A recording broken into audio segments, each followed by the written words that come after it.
Okay.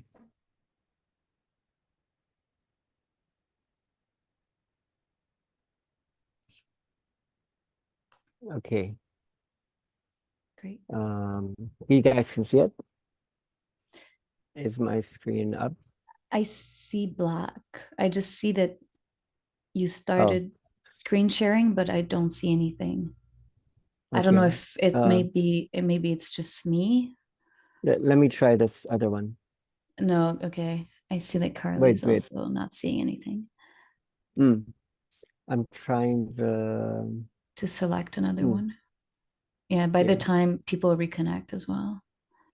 Mm, It's good. We have some time. okay. Do you see it? Yes, perfect. It's working. Okay, good. Yeah.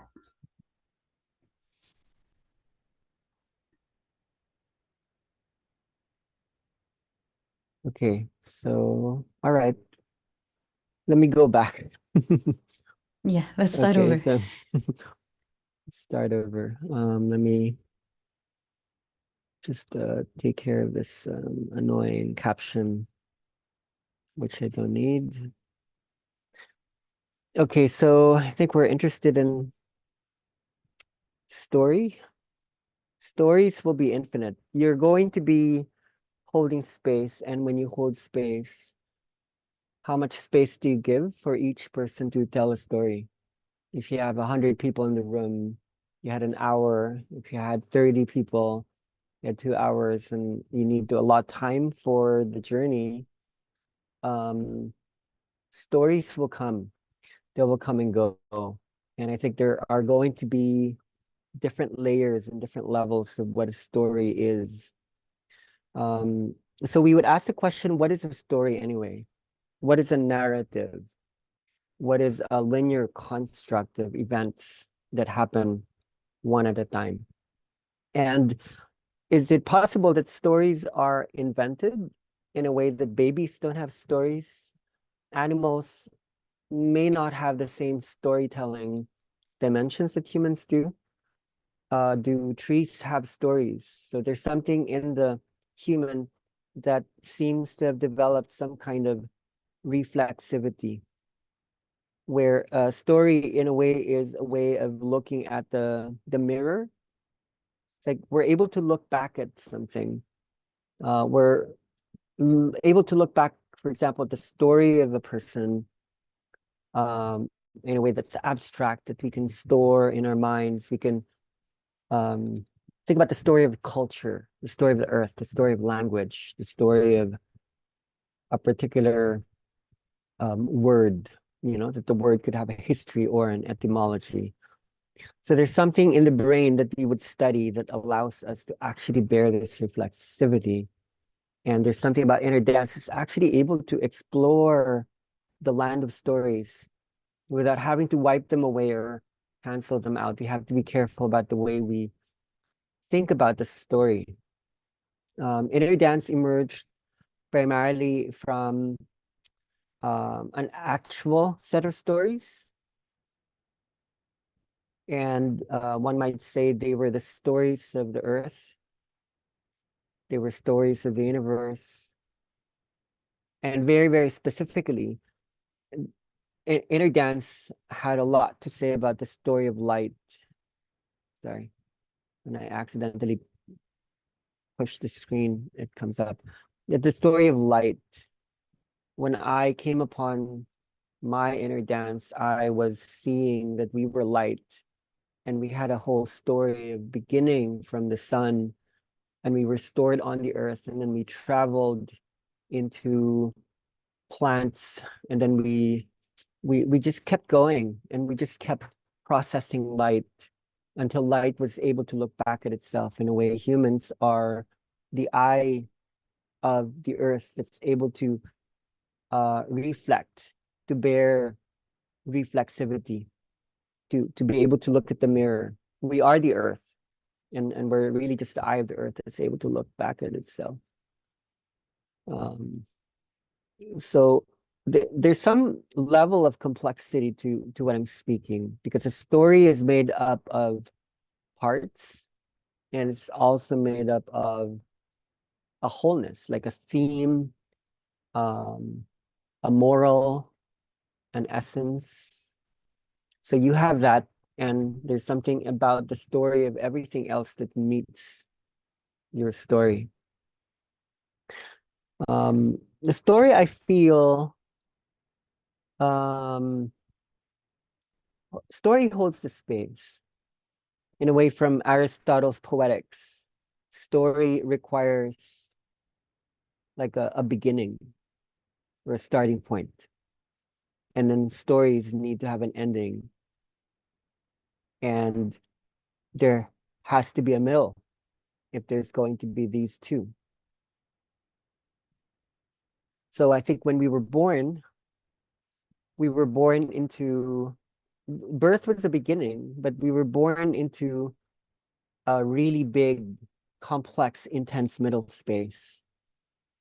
And beginnings actually needed to catch up in time. Like we came from a space of no story when we were born, where many stories might have been ongoing all at the same time. It wasn't just the one story. And if you were to live a life, then you would be initiated into a narrative, and you require a sense that there must be somehow a linear construct where you started somewhere and you're going to end at one point, and you have to enjoy, sustain, make as long as possible the middle space. So I guess when we die, this is what you're going to say goodbye to. The sequence, the organization, what we might also call the chronology. So when I was thinking about this a couple of days ago, I was thinking about like the war in the Middle East. I was thinking about religion. I was thinking about ideologies. I was thinking about religion. One of the reasons why religion might have been so powerful, pervasively influential in the world was religion, in a way, holds stories. And to take, for example, the Christian faith, just one example. One of the reasons why it held so much space is it gave a very clear beginning. You know, there's a starting point in that religion. There's a genesis. I remember a time in Palawan, I was traveling across the islands, and I actually met a person who talked about going to school, and then there was a pastor who was helping with the school, and the pastor spoke about the dangers of science. And one of his warnings was be very careful with science, because science debunks the story that's told in the Bible that stated, and this is a local interpretation, even though this actually was held for a long time in the West, that the earth is only 6 or 7,000 years old. That's how old the earth is. And how dare the scientists to say, no, no, the earth is actually 4 billion years old. So when you look at these two different domains alone, science holds a story and religion holds a story, and there's a kind of scale each story holds. So I feel a lot of our stories are similar in the sense that what is your starting point? If you are the story of a person, what is your scale? You know, how big are you? How deep are you? How how vast are you? So that when you do go into the activity of laying down and you start to go into other spaces, in a way the scale starts to unshape or reshape. When magnetism descends, you achieve certain unfamiliar shapes, and either you become bigger, you become older, and all these memories and insights, remembrances come. So in that way, the story can change based on the size, the scale. Um, we're having a training here, and we were thinking about the birthing process. The birthing process, in a way, is a damaging process. To damage is to dam age. It's to it's to hold age back. It's to limit age. So you don't have to be 6,000 or 6 billion years old. You can be a lot younger, and it's much, much more manageable. So there's something in the human construct, whether it be the soul, the body, and the mind, that actually allows the story to be more manageable. But looking back at religion, um, in the Bible, there is a clear ending. It ends with Revelations, and it begins in Genesis. And this wasn't really there prior to, let's say, Aramaic Hebrew tradition. So in a way, um, the human mind has been working with placeholders, and God is a placeholder. So in a way, when we relate to an external entity that is not within us, we allow some kind of causation. This is a really important concept to bring up with narrative. Like, to arrive at a story, there almost always needs to be causation. Like, something needs to have caused something for there to be an effect or a consequence, a sequence. Something had to come before so that there would be an after. This itself allows for us to hold a construct of time. Without time, there is no causation. Without causation, maybe there could be no time. So when we were born as babies, we were born into causation. And causation is rich. Let's clear the board on this. I think one way to map out what is a person's story, it could very much relate on what is a person's middle. What is your middle? What is your center, right? If you were to have a story, you need to have a middle space.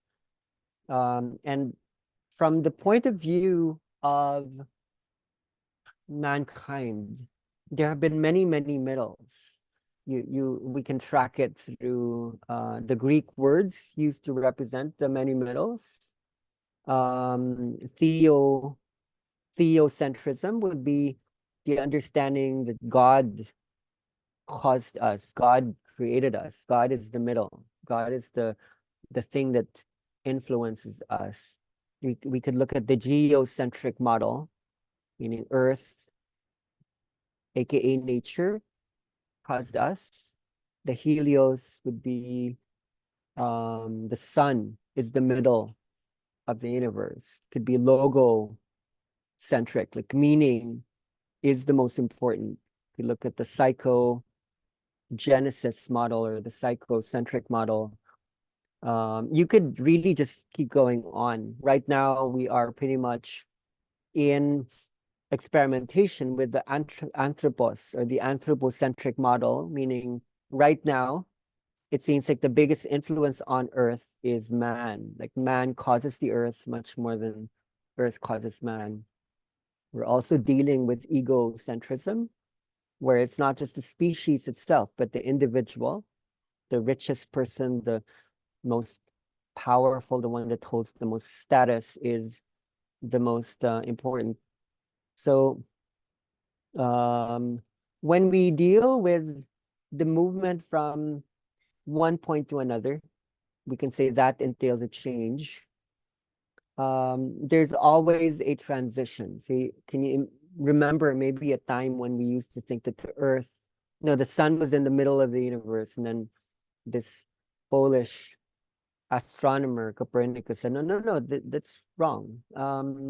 No, we used to think, let's say, the Earth was in the middle, and then Copernicus said, no, no, the Earth is actually revolving around the sun.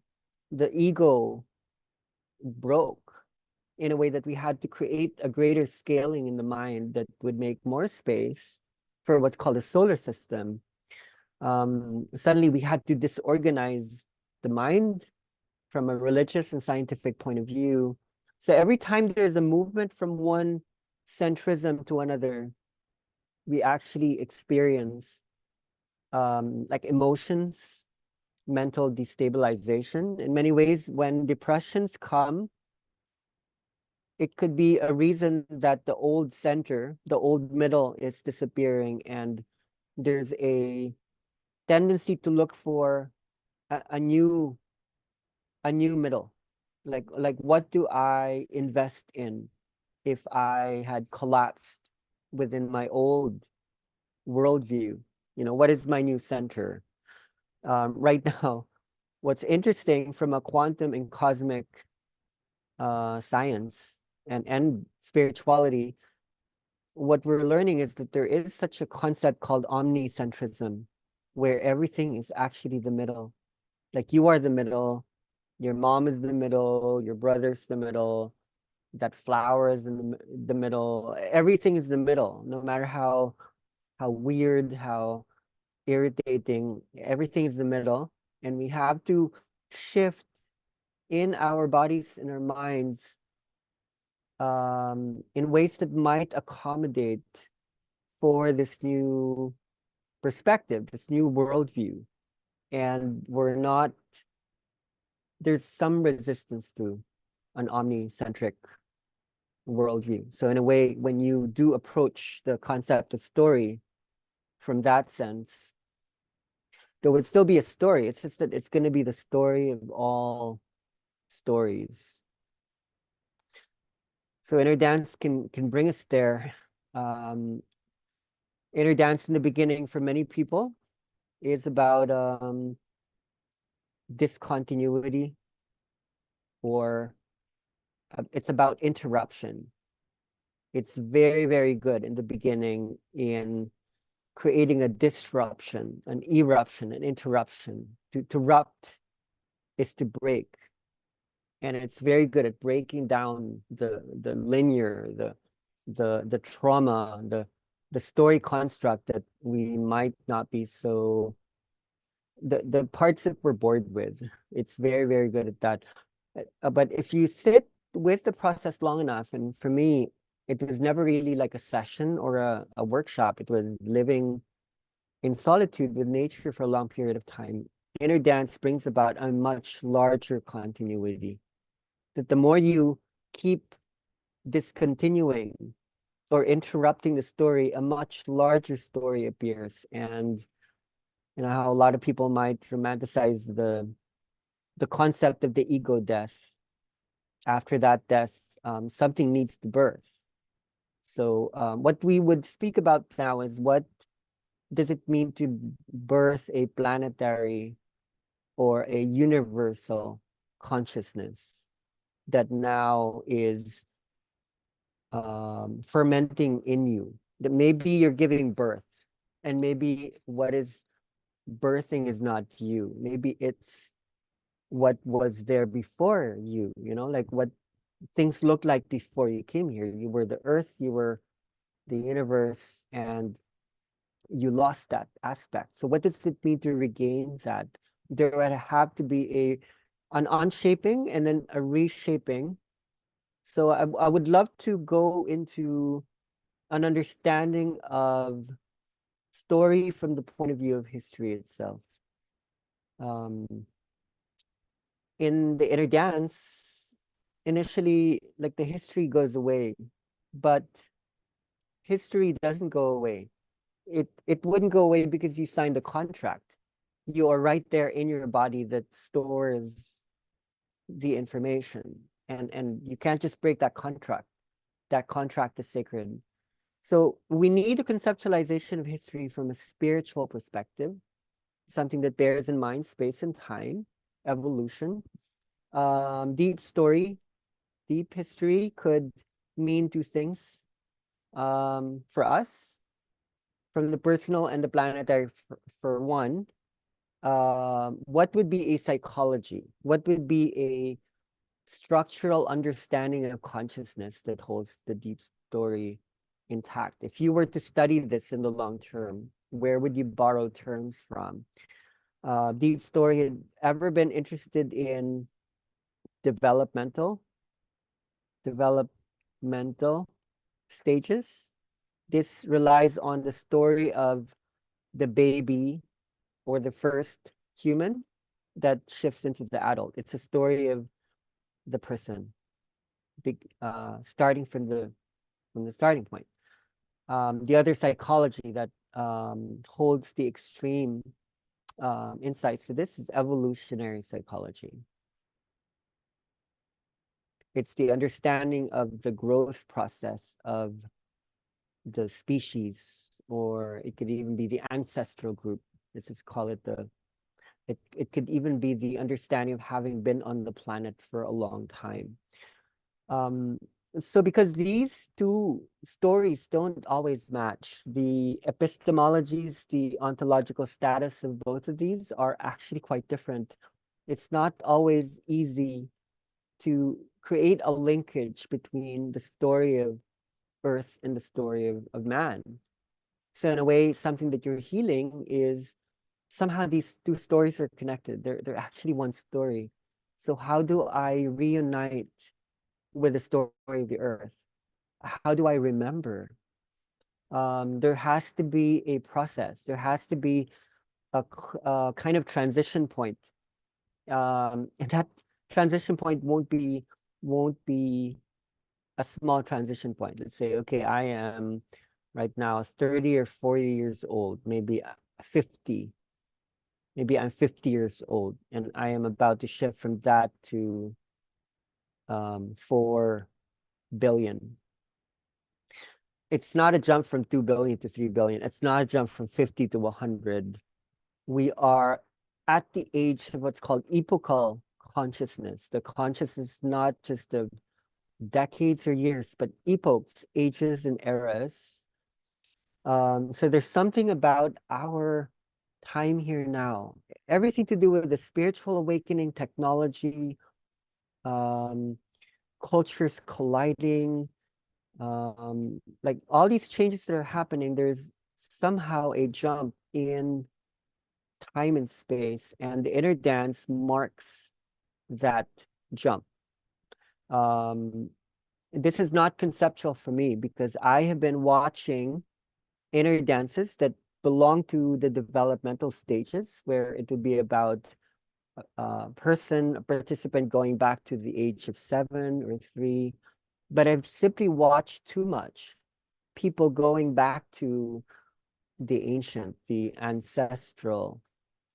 Just yesterday, we had a session, and the day before that, and people were talking about the dinosaurs. Some people would speak about the Big Bang. So there's something about the jump, and maybe this would be vice versa. The Earth is jumping into us as we're jumping back to the Earth. Somehow inner dances that. So this would be helpful for you. How?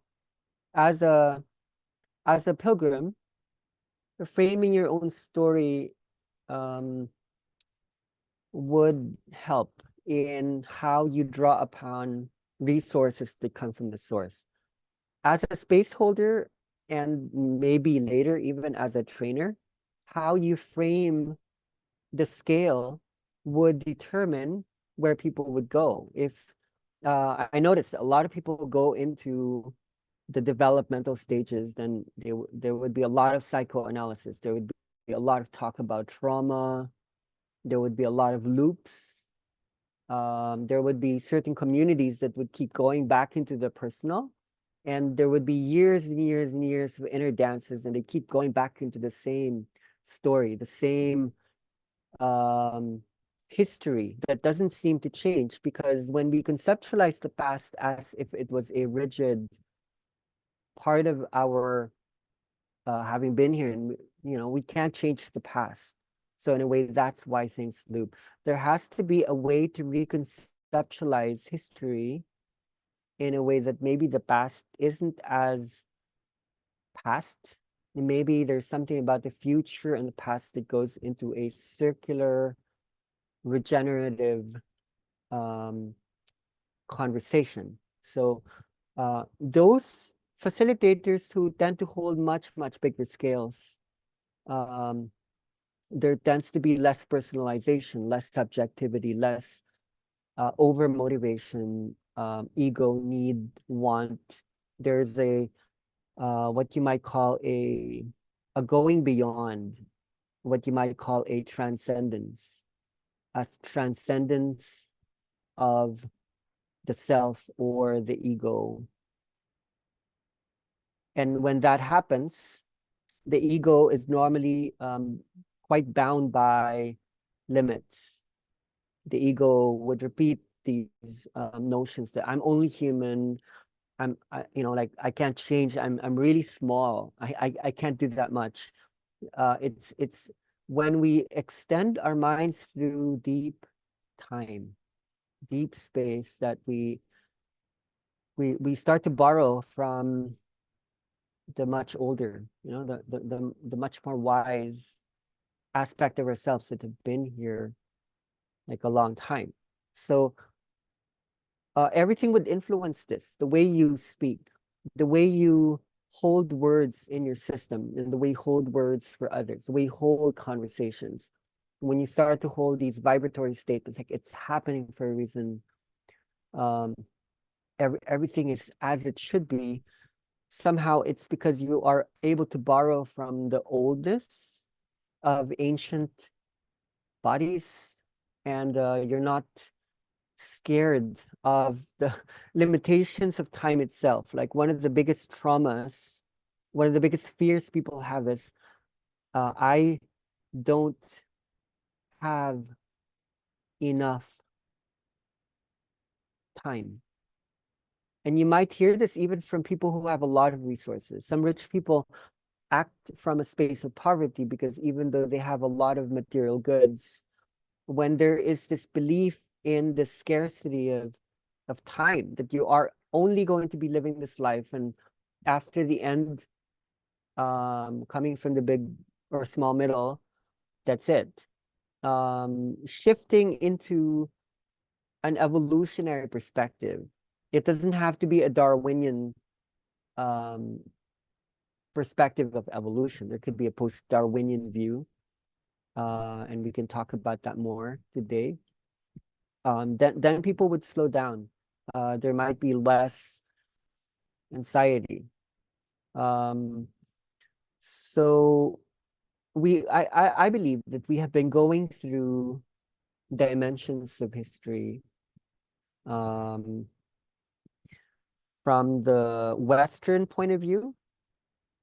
There's a German term. Let me see if I can write this. There's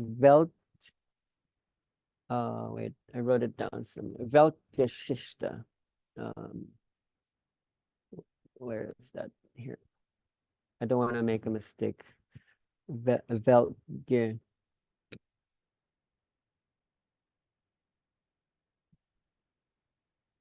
And a lot of German philosophy understood the human as the subject of history itself. It wasn't beyond the human. So anything that goes outside of human history is not part of history anymore. So Weltgeschichte translated is the history of the world. And so maybe before anthropology, from a much deeper perspective, before archaeology, before we learned about the history of the earth itself, the history of the world was in many ways the history of man, the history especially of recorded man. When we began to document, when we began to learn to store information, this was the history. So a lot of people get turned off by the word history because intuitively they might feel that we're referring to Weltgeschichte when we say history. But in a way, inner dance doesn't really go back to a literal history of the world. Like if I was to define the kind of history that's happening in inner dance perceives the history of history itself. How circular can you get? History itself has a history, so that each dimension of the perception of time, um, revealed a containment of story. So that when you move either back, you move forward, you go to the aliens, you go to the ancestors. Each of these have a historicity, not a literal history, but a point in which we understood history from a dimension. And what happens in the playlist, which is one of the reasons why things are hard to put into words, is there's a multi-historical or trans-historical, something that goes beyond history, that does not exactly cancel things, but more, when you look at we're able to hold multiple histories together, like at the same time. There's a simultaneity of history, where chronology and order doesn't happen in sequence. We can actually hold the whole history of the earth or the universe at one given point.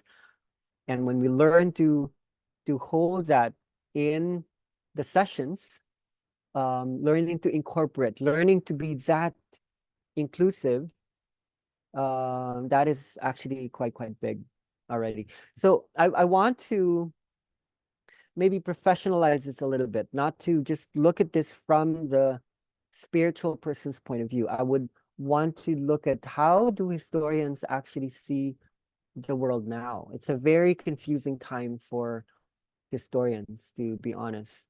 It's also very exciting. It depends on how you're looking at history. It depends on what you're holding on to. And I feel the spiritual pilgrim, the person in the spiritual awakening, there is in fact a very curious, sometimes confusing, relationship with history, because often we don't know when are we letting go of history and when are we incorporating it again. So what is history to you? And when you hold space, like what would it be, right? That's why it might help us to understand what is history in the world now.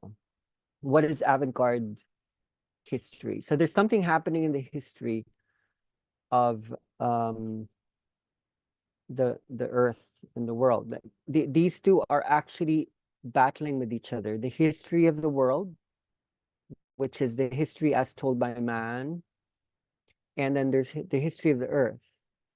And the history of the earth opens up um, beyond human constructs.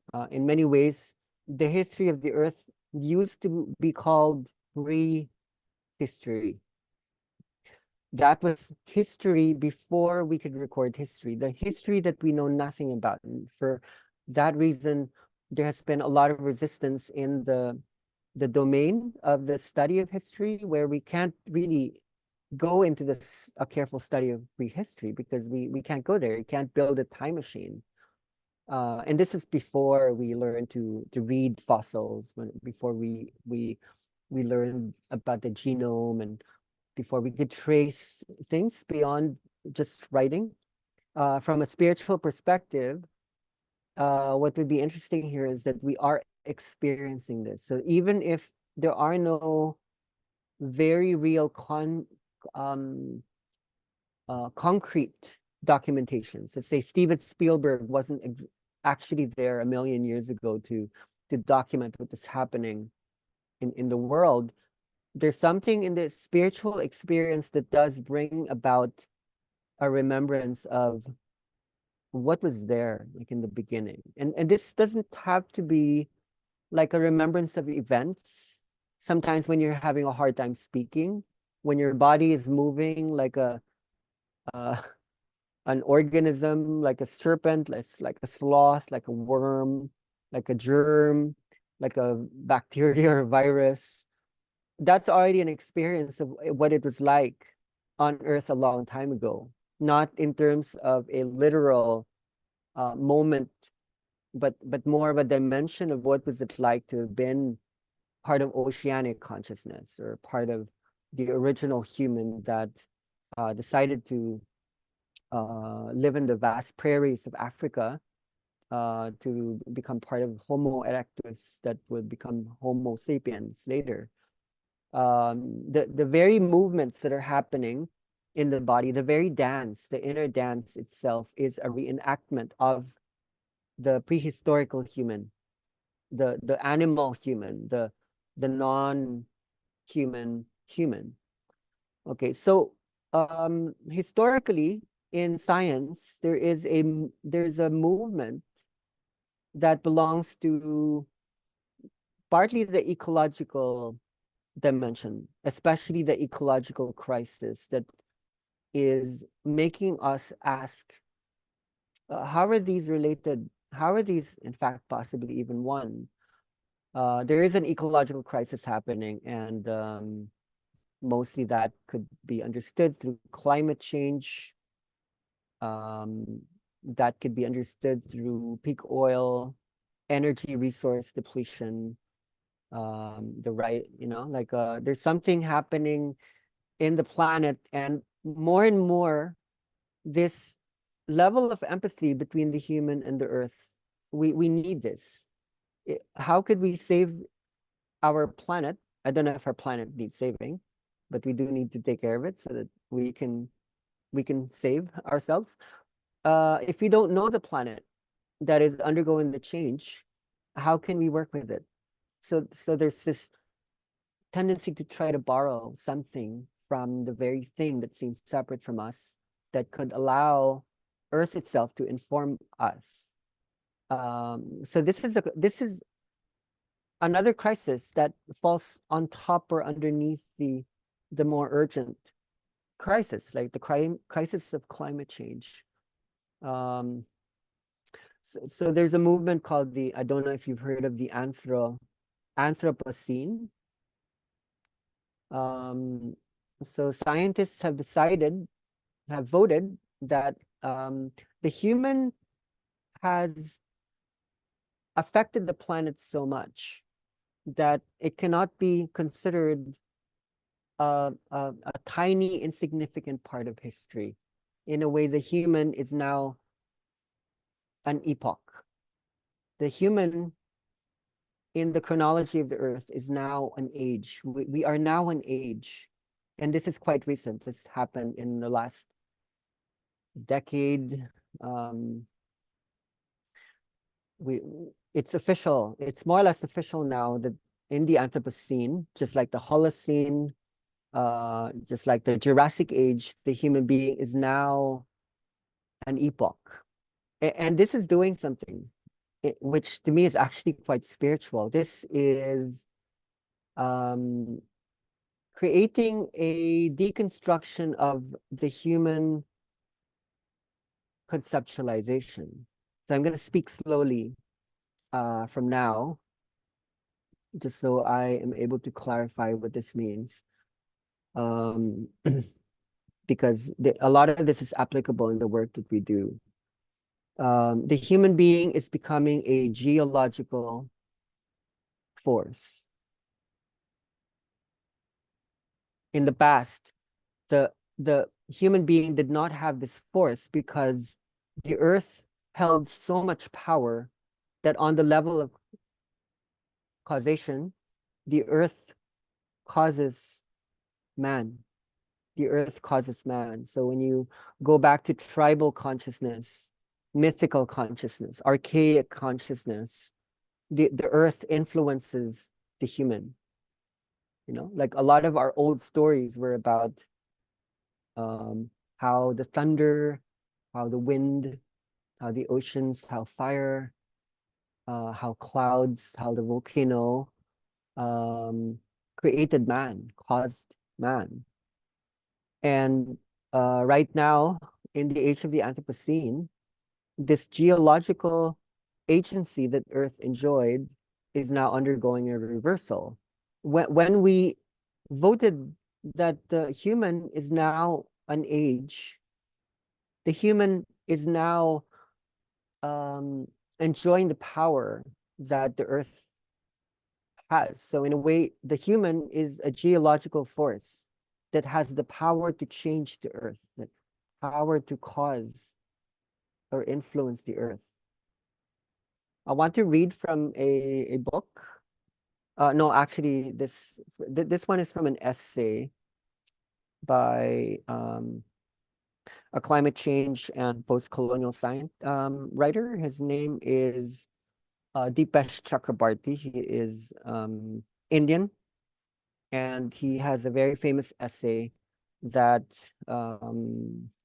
I was able to listen to in a talk by Catherine Malibu, who I can introduce you to. I can share with you the talk because it's actually quite interesting. It would reveal a lot of material if you were interested in these topics in the long term. And maybe I can try to draw things out as I'm reading the words. So according to Chakrabarty, humans now possess a geological force. I wrote that. In that moment, we have to produce the consciousness of what the environment is. And this paradoxically requires a loss of consciousness. I mean, like, can you just imagine the human now needs to empathize with, okay, what if I was like a rock? Or what is it like to be a mountain or a glacier? I did a screenshot earlier of a movie. I don't know if this comes out. It's oh wait, I need to make a new share desktop. Yeah. I don't know if you watched this movie, but there was this movie that came out. It's called Everything Everywhere All at Once. And the mother and the daughter, Joy, and I forget the mom, they went into a dimension where they were rocks. They became these rocks, and they were just either going to arguments as humans, but they were rocks, and they could only move as rocks, and it was so boring. Time was so vast and long. I think that's very provocative, and it's symbolic in what I'm speaking now. We cannot imagine what it's like to be a rock. I mean, can you imagine what it's like to be a rock? I'm glad there are movies that are helping us pretend, but have you ever experienced being a tree? Have you experienced being a cloud? In the inner dance experience, I have heard these things over and over again. I became a cloud, I became a rainbow. Yesterday, we had this Argentinian here say, I became a horse. I was born as a horse. But from the point of view of scientists, they can't. Maybe the scientists haven't taken psychedelics, ayahuasca, magic mushrooms, haven't done inner dance, haven't gone through a near death. They don't know what we're talking about, but there's something in Hollywood and in fantasy books that makes us imagine, oh, okay, like what must it be like? So this is what the Anthropocene is. I'm gonna go back to my screen just a minute. Uh, Poetically, I think this is what the Anthropocene is signifying, that we are not able to produce that consciousness of what the environment is. The environment, the forest, the desert that has been here a long time. And the only way we can produce this consciousness is paradoxically we need to lose. We need to, and this would make sense to you, we need to lose our current consciousness. We need to let it go. This would make sense to you from an inner dance perspective, or from a spiritual pilgrim perspective, or from a psychedelic journey perspective. Like all these right-brained, divine feminine flow state, Kundalini rising, surrendering, all these practices that are becoming more and more prevalent, from breath work to the ecstatic dance, the five rhythms, inner dance, all these modalities of letting go. Oh, wait. It could be an effect of this Anthropocene moment, where we are so tired of the limitations. Like, I'm only human, and then yet something tells you, no, no, no, no, no. I'm Earth. So these are in conversation with each other. So let me continue reading from the essay. and I'm going to quote, Naomi Oreskes declared, for centuries, scientists thought that the Earth's processes were so large and powerful that nothing we could do could change them. This was a basic tenet of geological science.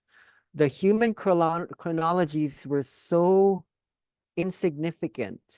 They were so small compared with the force of geological processes, which were so big. And once they were, but no more. There are now so many of us cutting down so many trees, burning billions of tons of fossil fuel, that we have indeed become geological agents. We have become geological agents. So in a way, we have become Earth-like in our force. We have changed the chemistry of our atmosphere, causing sea levels to rise, ice to melt, and climate to change. There's no reason to think otherwise. Biological agents, geological agents, two different names with very different consequences. For it is no longer a question simply of man having an interactive relationship with nature. We've always had this. Now it's being claimed that humans are a force of nature. We are a force. We are forceful.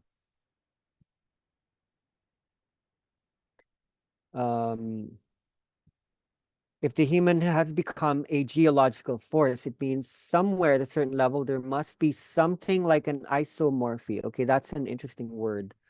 An isomorphy is a structural sameness. Because if you are a geological force, that could mean that we are the same, that we are the Earth. Gaia is actually something that is not unconscious, and man is something conscious. So maybe the Earth has psychological elements. The Earth is conscious, like humans are, and we thought the Earth was not conscious. And the man is not conscious. Man could also be another level of conscious, which is the Earth, which is a different kind of conscious in a way. It's an unconscious. It's a meta conscious. So in that we're being geologized. And so what comes into a meeting space in that isomorphy is there has to be a meeting point between the geological and the historical.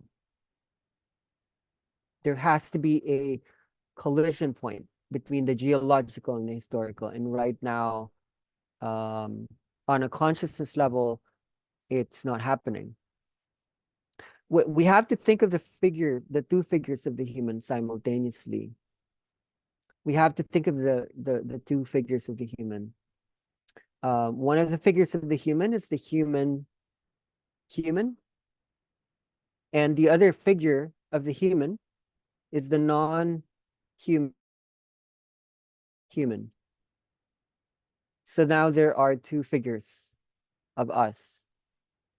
When Chakrabarti brings this up, he's quite concerned that in the ecological debate, there's something very heavy. There's something very guilt-based in taking climate change into consideration. The human would come necessarily or normally from a guilt-based culture. It's our fault. We're destroying the world. And it's very hard to relate to that because in a way, even if you try to be vegan, try to live consciously, you can't take total responsibility for what is happening, because at the same time, even though you like this notion that I'm the Earth, I might have been here for a really long time, but it's conceptual. There isn't an actual experience that I have been the Earth. So why would I take responsibility for something really, really old? I remember when I lived on the Earth alone, without other human beings, I experienced the non-human human. And having been initiated into Christianity, one of the things that I had to deal with in my own body was guilt. And it had to do with the story of original sin. that some ancestor of mine named Adam ate some apple, and then that got stuck in his throat, and that um, was the reason why that was passed on, and I have that in my throat. So I had to let go of this idea of responsibility for not actually having been there in the Garden of Eden.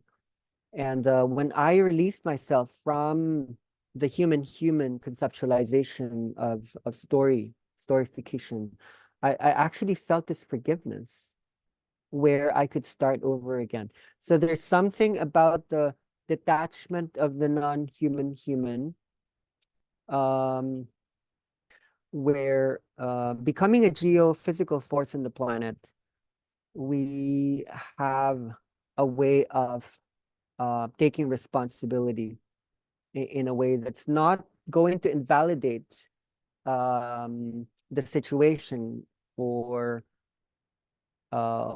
what is there. It's just that for us to save ourselves as the planet, we also need to become, in a way, the planet itself that isn't going to be okay with a blame or a guilt system. I'm gonna keep reading. The problem here is becoming a geological force of the human is beyond. Okay, I'm gonna use terms that we brought up 2 weeks ago. Becoming this non-human force is beyond any phenomenology.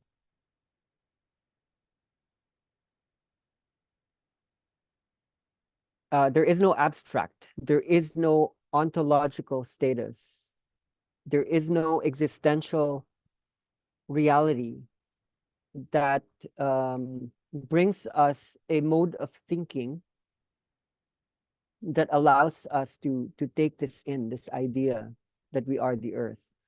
And for us to be able to do it, there needs to be a new mode of thinking. Without a new mode of thinking that would birth in us, we would not be able to do this. The world and the earth would not conjoin. There has to be the development of a collective existence for which right now there is no ontological dimension.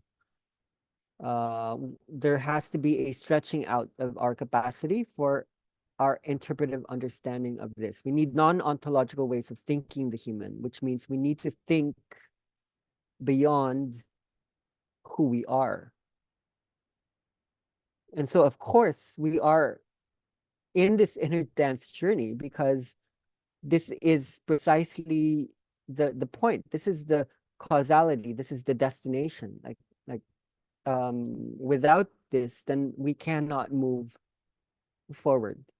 The issue is, how are we to create a universal form, a universal, I'm just going to write universe, a universal form of consciousness that is not conscious, but not a form of disavowal either. When I say not conscious, the earth isn't in a thinking space.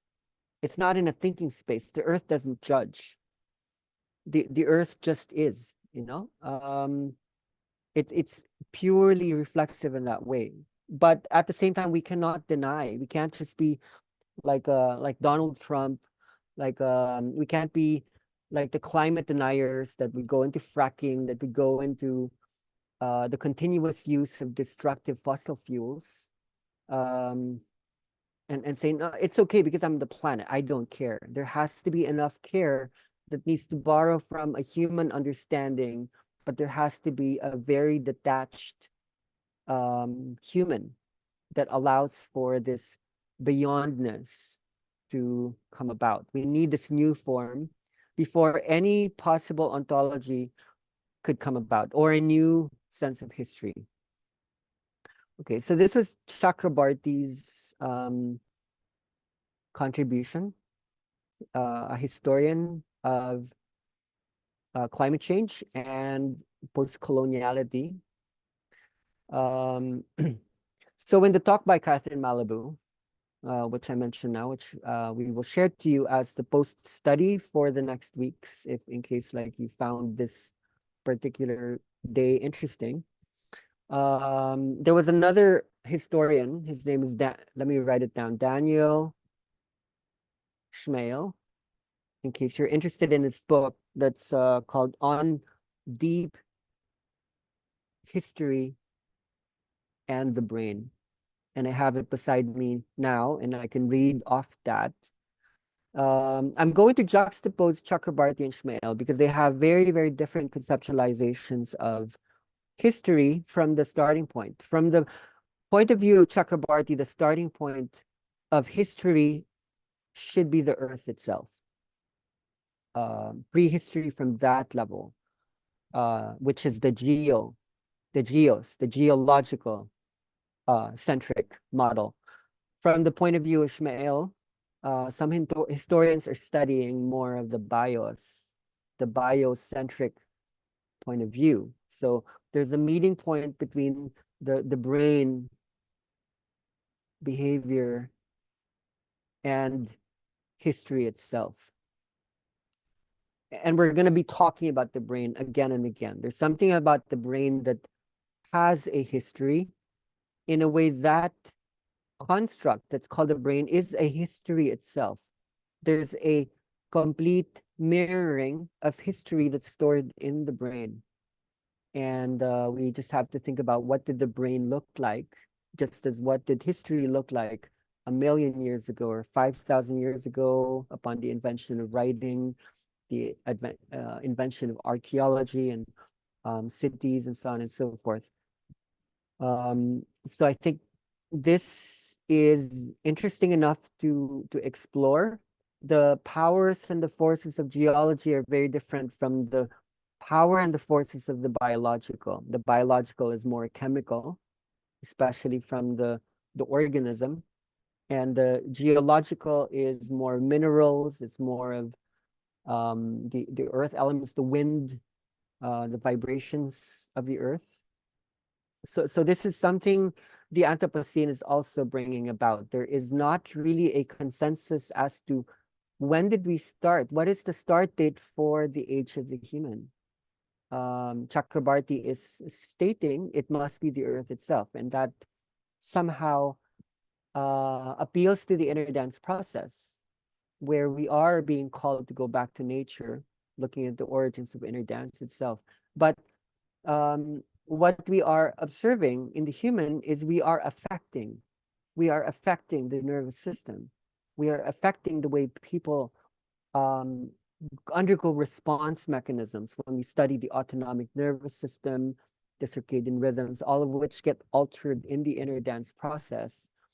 We are actually able to alter history, not tomorrow, but right now. Like now, we are able to create alterations, brain, body, mind-based alterations through what Shmael calls psychotropy,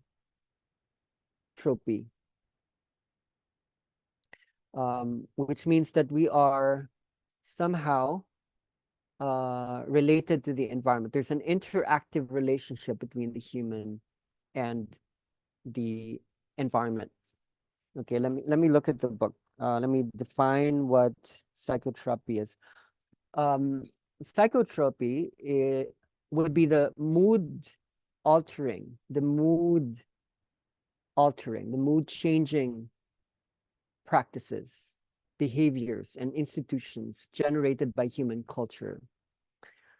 It's a strong word that has neurochemical effects that are not dissimilar from those produced by, okay, I'm going to say this slowly. It's not dissimilar from the effects produced by the drugs normally called psychotropic or psychoactive. So in this way, I'm not talking about food, chemicals, or drinks that we ingest to alter states. I'm talking about rituals, practices, cultural tenets, behaviors, and institutions.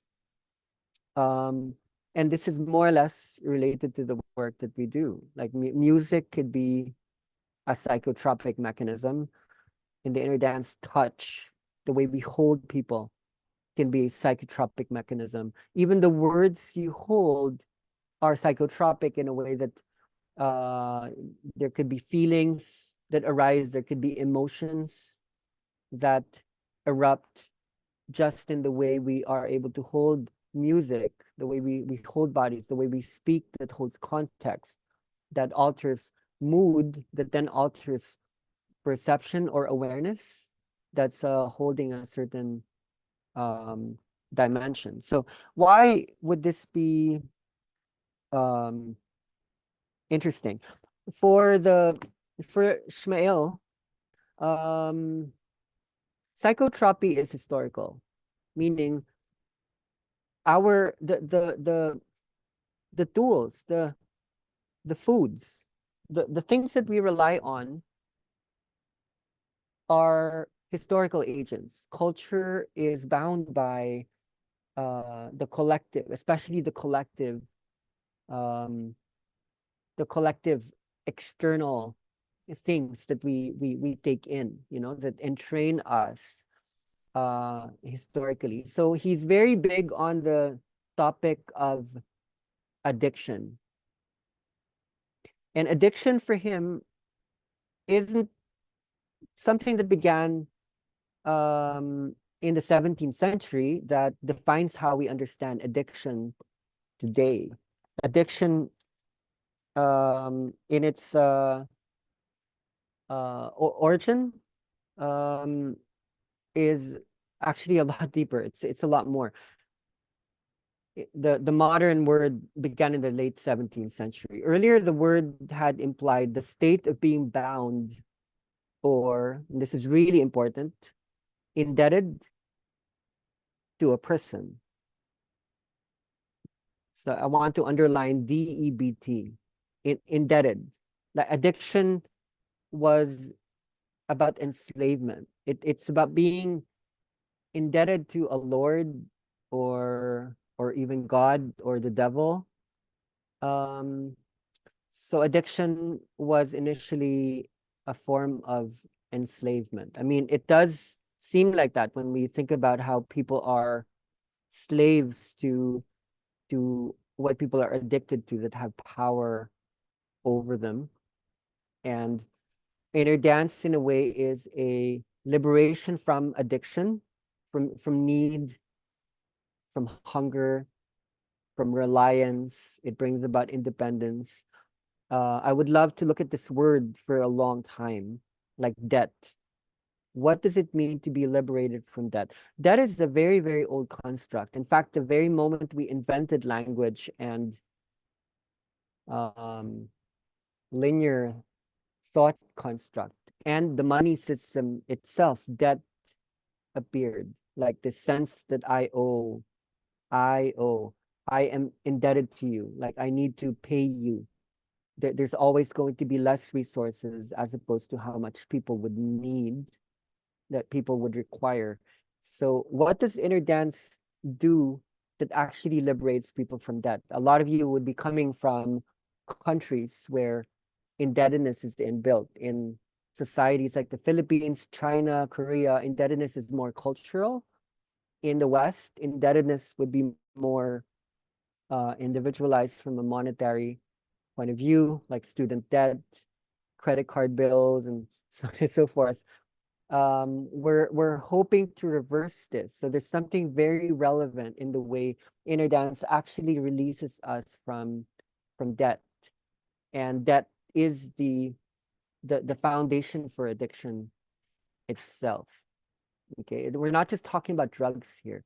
We're speaking about the very structure of how the body and the mind sustains itself. So there's something about the image, there's something about the sound that is interrelated with all of these. I don't know if I'm bringing this up too early, but I would like to put this out there anyhow.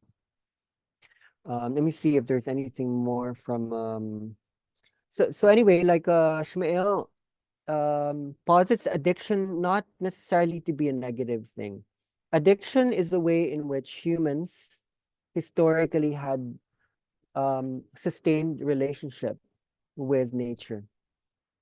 So when I think about culture, for example, I don't like to bottle people up. I don't like to stereotype. But then when I listen to a body that might have come from South Asia or South America or North Europe, Eastern Europe, um, Southeast Asia, and so on and so forth, for me, culture is reflexive of man's relationship with nature.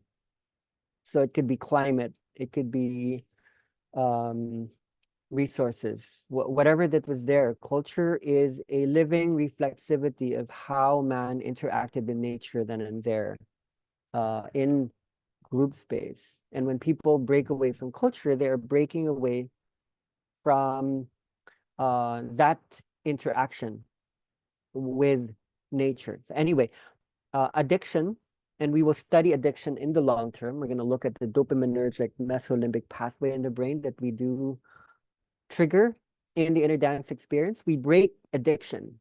We are breaking addictions in inner dance, even though we are creating new addictions. So there will be old addictions that would break away.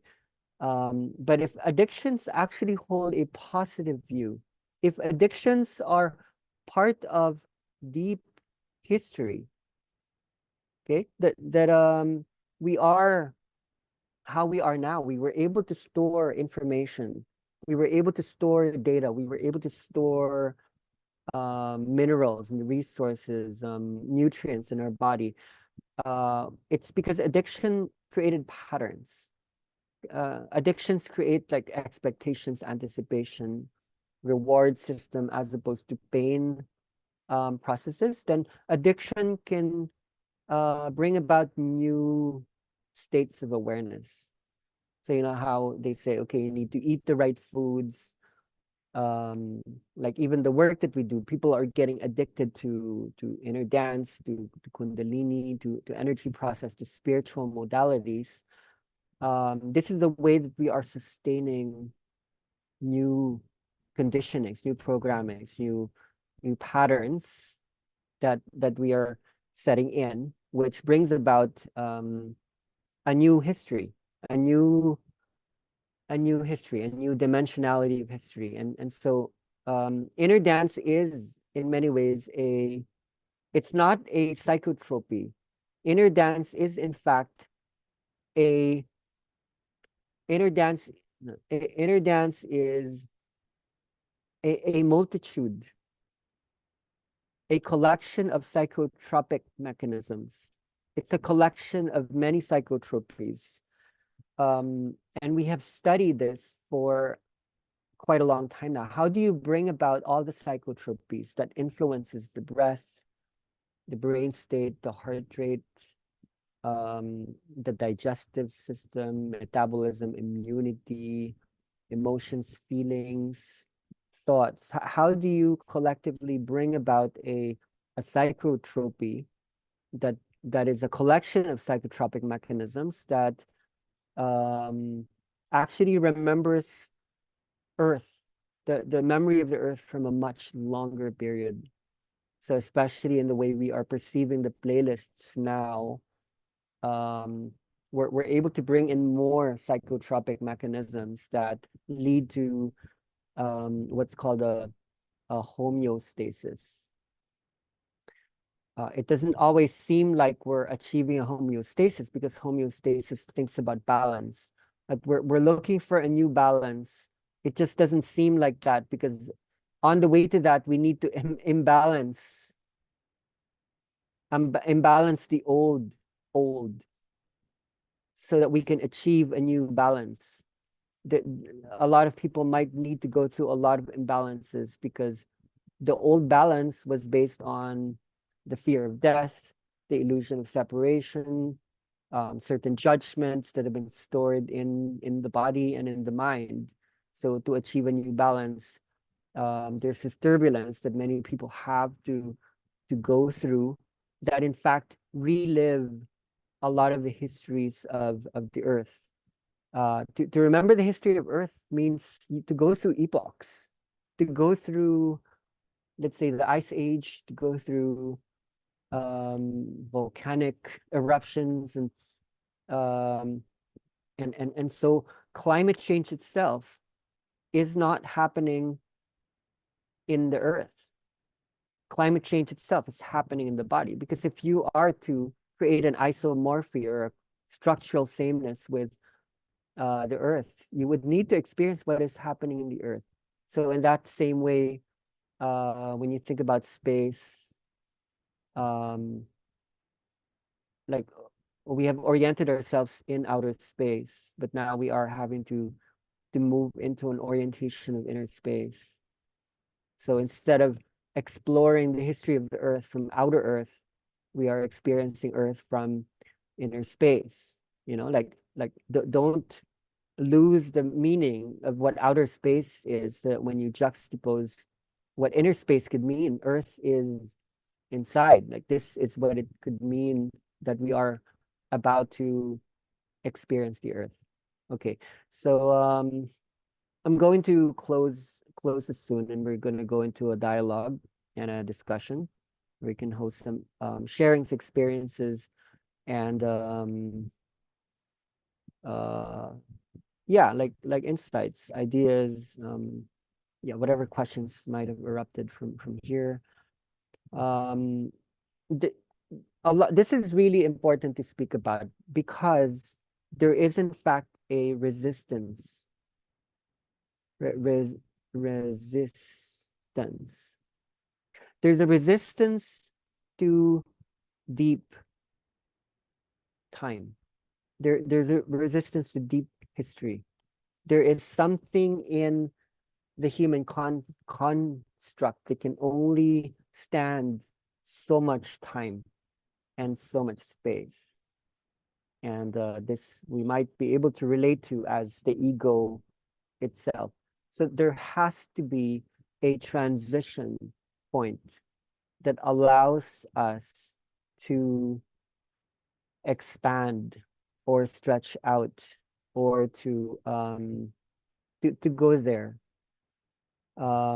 So the kind of history that we hold in inner dance trainings is, when I wrote the history of history, what I really mean is the history of consciousness. If there was going to be a meta consciousness, a metacognition, like the mind becoming aware of itself, the consciousness becoming conscious of itself, perception perceiving itself, awareness becoming self-aware, which has been happening in different ways. We become aware of our own brain, our own language, but we don't actually know what is a mind yet, because we haven't totally experienced the mind in its entirety. You can either experience that to space, you can explore that to space, but it could be very interesting to understand the evolutionary perspective of moving from, let's say, orality to the oral tradition of tribal cultures that came from gesture and utterances. Like before we spoke words, what was there? We moved our bodies across space. We learned to move our bodies across the earth. And then we learned to write. We learned to read. We learned to store our information in a way that would last in books and in rocks and in parchment. And so we could keep the information. It didn't have to keep getting interrupted. We could grow as as information, as like a self-learning intelligence. And then the internet came, and so on and so forth. So what I spoke about just now is the history of media. Medium could be reflections of consciousness, how much feedback, how much information can hold. So when you do explore inner dance, you will sometimes do it through space, but sometimes you would do it through time. And depending on some of the experiences you're going through, these would be points in the stages of the development of consciousness itself. Um, and you can measure that. If you can measure that out, that would be through dimension. That would be through a dimensionality. Dimensionality itself is maybe the best word we have at the moment. There could be the dimension of the small or the past. There could be the dimension of the future or the big. the one or the many, the inside or the outside. And right now we are moving to dimensions that are very unfamiliar. So I want to invite two people. I'm not sure they're still here. One is in Singapore. She was just here late last year. And then the other one is right now in Canada. They are both holding amazing spaces in inner dance. They are two people who have been into some unfamiliar terrain, and they're going to be bringing up a very salient topic called the being. I felt that it was really important to first go into the lecture before bringing about the experience of Fiona and Fanny, who had very, very similar experience of meeting the being. I want you to bracket your interpretation of what the being is. It's very easy to call it like, oh, okay, they talked to the alien, or they spoke to God. They spoke to okay, so you're allowed to interpret what you might hear in any different way possible. In inner dance, we own up, we take responsibility. So the being could be earth, the being could be species. There is a dimension where we are all one, and in a way that is very much us. Later on, we can talk about, okay, what actually brings about those experiences, so that there are certain playlisting styles, and that's very specific to Fiona. For Fanny, oh, they both have the same letter name. I just noticed. Uh, Fanny's was a little bit more um, spontaneous, but what made it similar was Fanny was going through a light language aphasia moment where she had lost her mind, her language when she went into cosmic time for a couple of weeks. Fiona was in a retreat training in Maya. She had been going through light language for a while now as a practice, and there's something in the way the playlist happened that brought about this um, going into an experience. So for you two, for Fiona and Fanny, I would love for you to interrelate your experience with story, because there for Fiona there might have been a personal story there that has to do with chronology or looking at things in a different way. And then there's something highly intelligent that goes beyond, maybe the story itself would reveal something, and Fanny might have some insights coming from this talk. I would maybe choose Fiona first to, yeah, you are there. Hi to Singapore. We're in the same timeline, so it's amazing you could join us. Could you talk to us about what happened in Maya? And you know what I'm talking about, probably. Yeah. Hi, everyone. Um, yeah.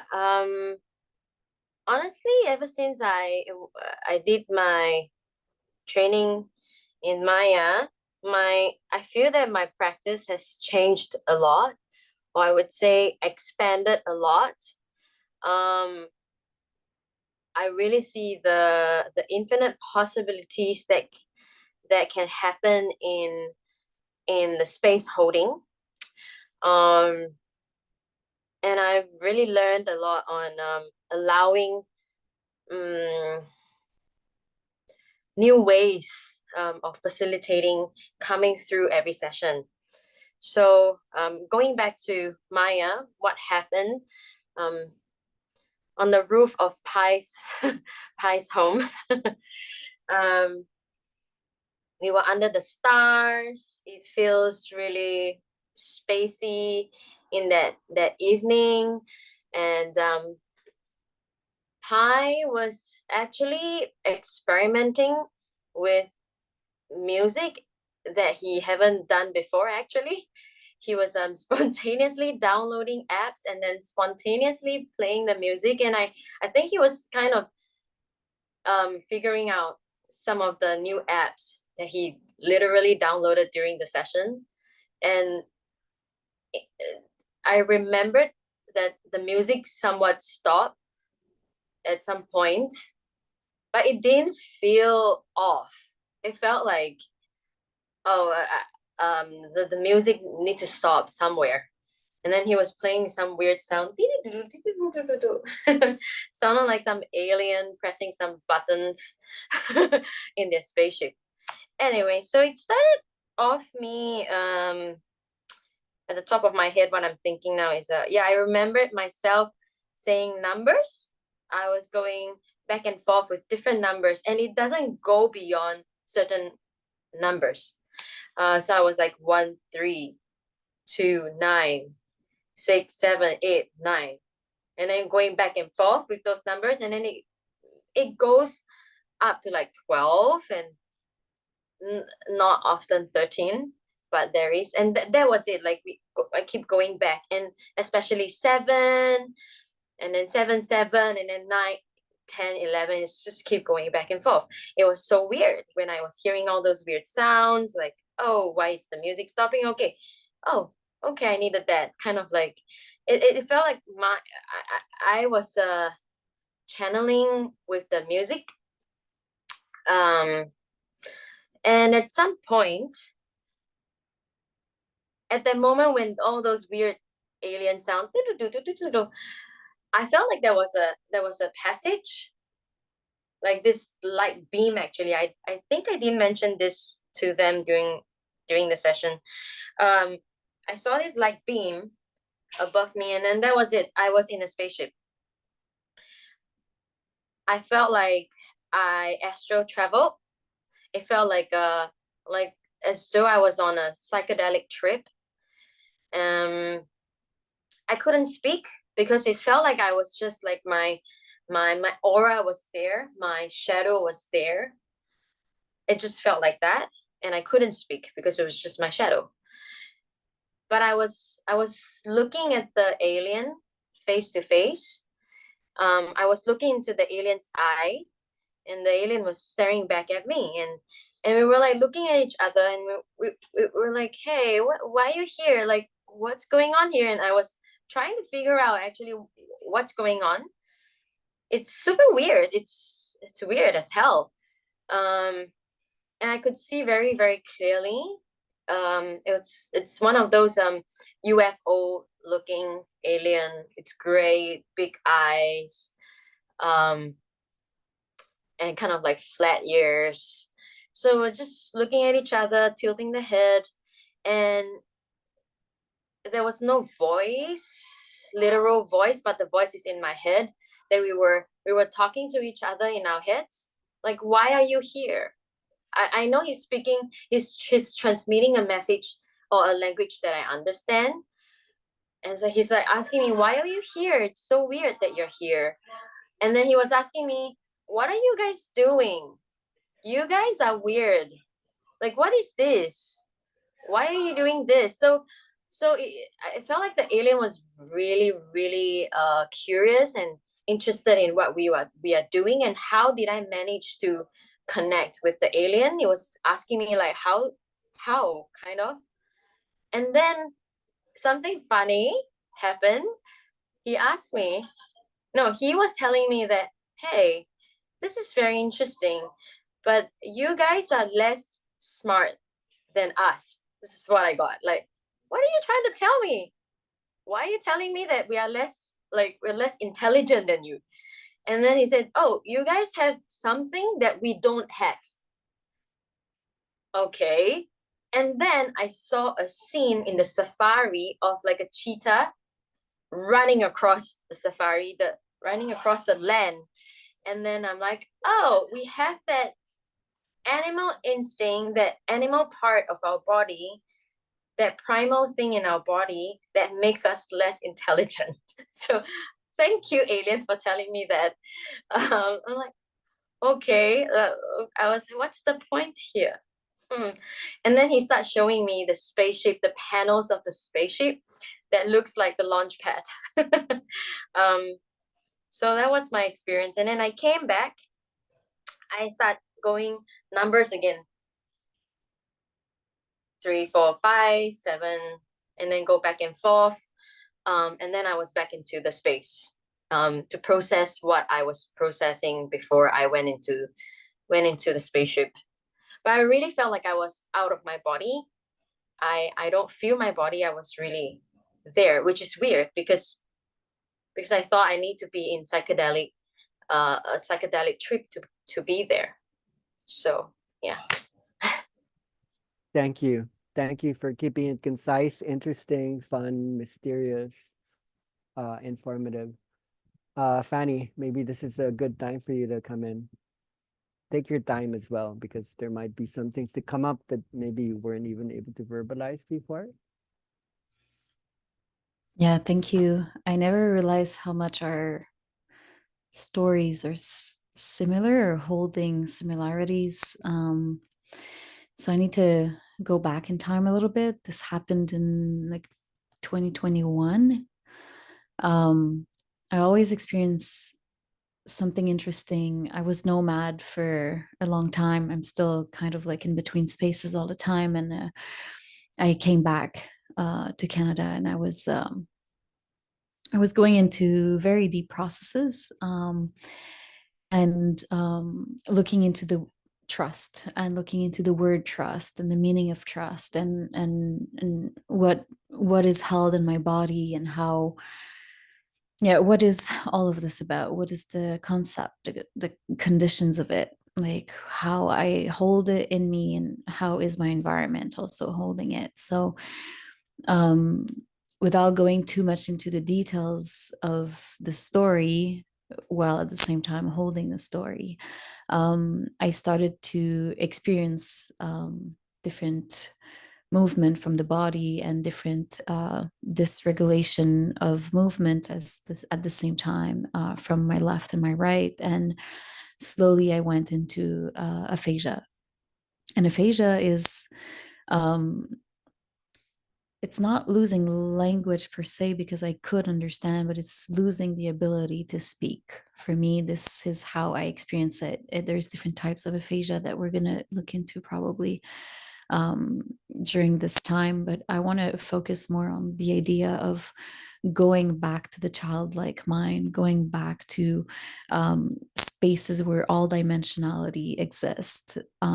What we've also talked about, like this kind of like a regression phase, or where the same space where birth vision and life review happens that we talked last time.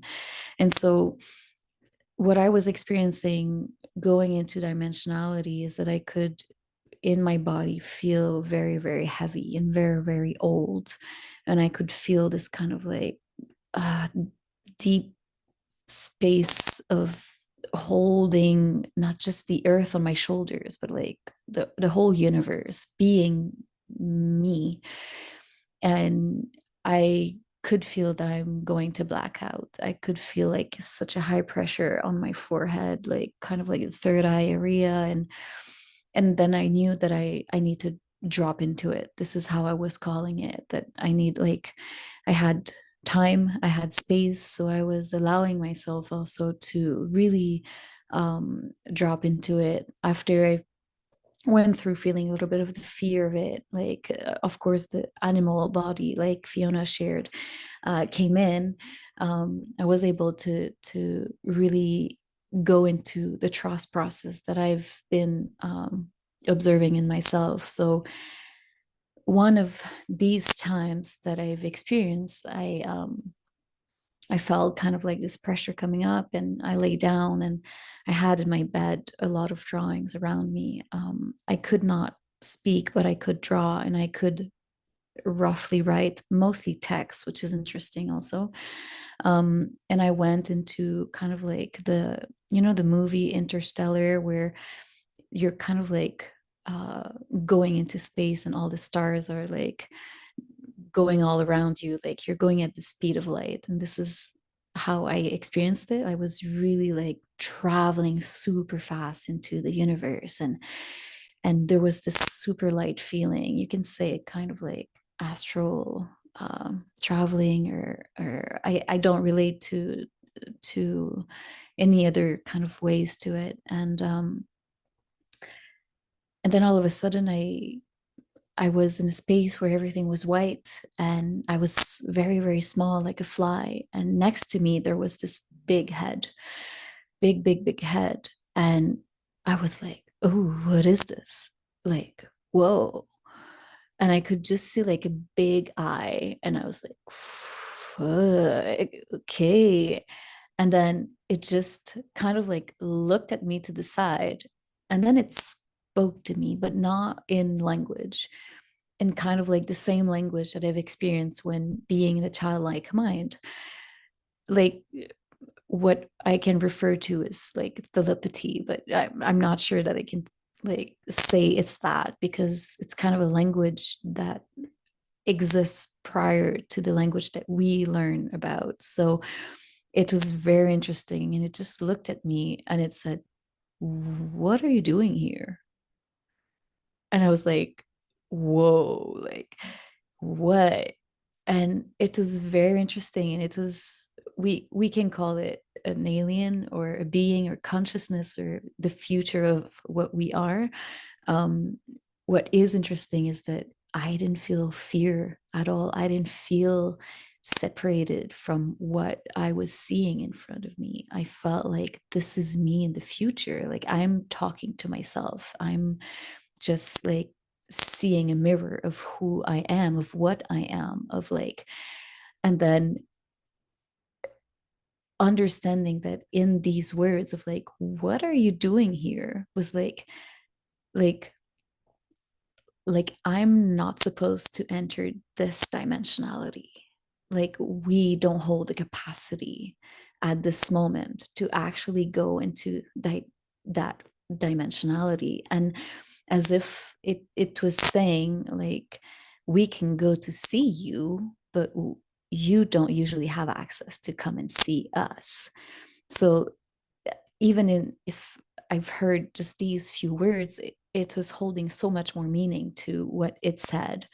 And it was very interesting to like observe this kind of like this space and this, yeah, continuity that was happening at in what seemed to be very, very far dimensionality. But I was still knowing and very conscious that I'm just laying in my bed, but at the same time I'm visiting this space and I am there. Like it's not even like, I cannot compare it to like imagination, because it's an experience that is lived and that exists. And so what is interesting to observe is this space of like me in that human space, in that human body, feeling so young in one sense, and then going into that dimensionality and knowing that I'm so old. And so it became clear that I could see the separation, how pie shared is this like human and this non-human human. And so there was this like polarity that is actually not real, that is actually not a thing, that depending on what paradigm we are into, um, it exists. But if we shift our paradigm, if we hold the earth consciousness, then I am as well that earth that showed itself to me through dimensionality. So how do we actually go into this space, and even looking into like the word earth or nature, like it's holding so much more than just the meaning of the word itself, and how much language is like, I don't want to say limiting, but it's by choosing a thing, we actually choose not to choose something else. So it was very interesting for me to really explore all of this. And I really felt like a child. I really felt like in awe, like amazed, like, wow, like it was such a huge experience. And just this being looking at me from the side, like, hey, kind of like, hey, what's up? Like, what's happening there? And so kind of like feeling this also friendliness, this space of like, there's no need to be afraid.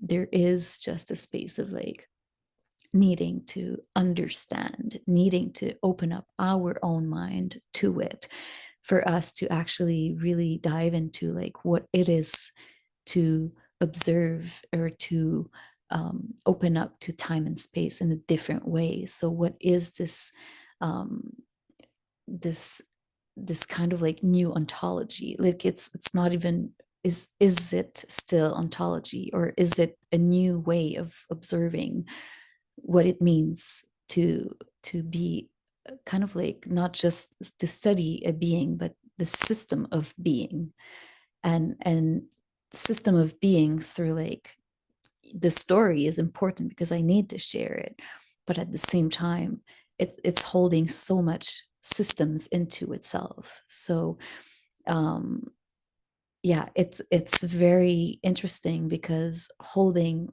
everything that Pi just shared is bringing me again into this kind of like space in the middle where am I able to hold the human as much as the non-human human? Like what is the transition that we're going into, that we're already in, but that we're kind of like not aware or getting to be aware of into that space? So um yeah, it was a very, very strong experience, and I've had others as well, but I think this one is the one I'm going to keep kind of like being held in for that call, because it's something that is just having a lot of definition into itself. So thank you. Thank you. Yeah, totally. Thank you, Fiona. Thank you, Fanny. Um, it's there are a lot of people who have experienced the beings, but I am seeing the quality in how both of you experienced this from the inner dance context. It really helps to define what this energy is, and maybe even what it's for. I want to go just a little bit back into the screen before opening this up for dialogue, because what you shared helped me to look at what parts I was missing that I couldn't like put into words. They were in the notes, but I didn't find a place for them. And I think this is how it's supposed to happen, like a dialogue somehow. I think it's really good to ground to ground this. Okay, so go back.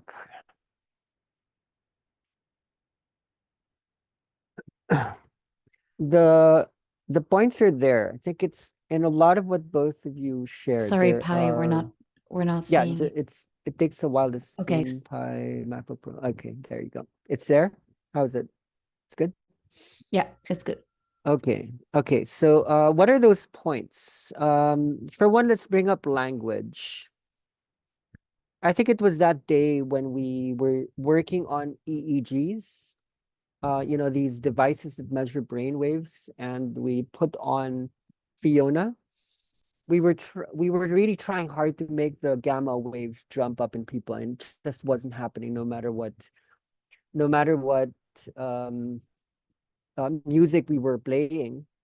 But then when Fiona went into light language, like, oh my God, like the gamma waves just shot up in a way that broke through the roof that we've never seen before, using any stimuli, whether it be essential oils, touch, no matter how much bodies were moving, it just wasn't going there. But when Fiona went into light language, it just went there.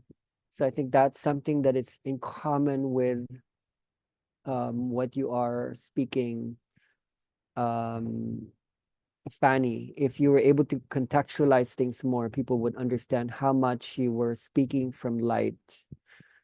But I do believe you were able to explain it really well. So there's something about the evolution of language that is being drawn out in inner dance. So what I love about Fiona sharing is when she spoke about like the numbers,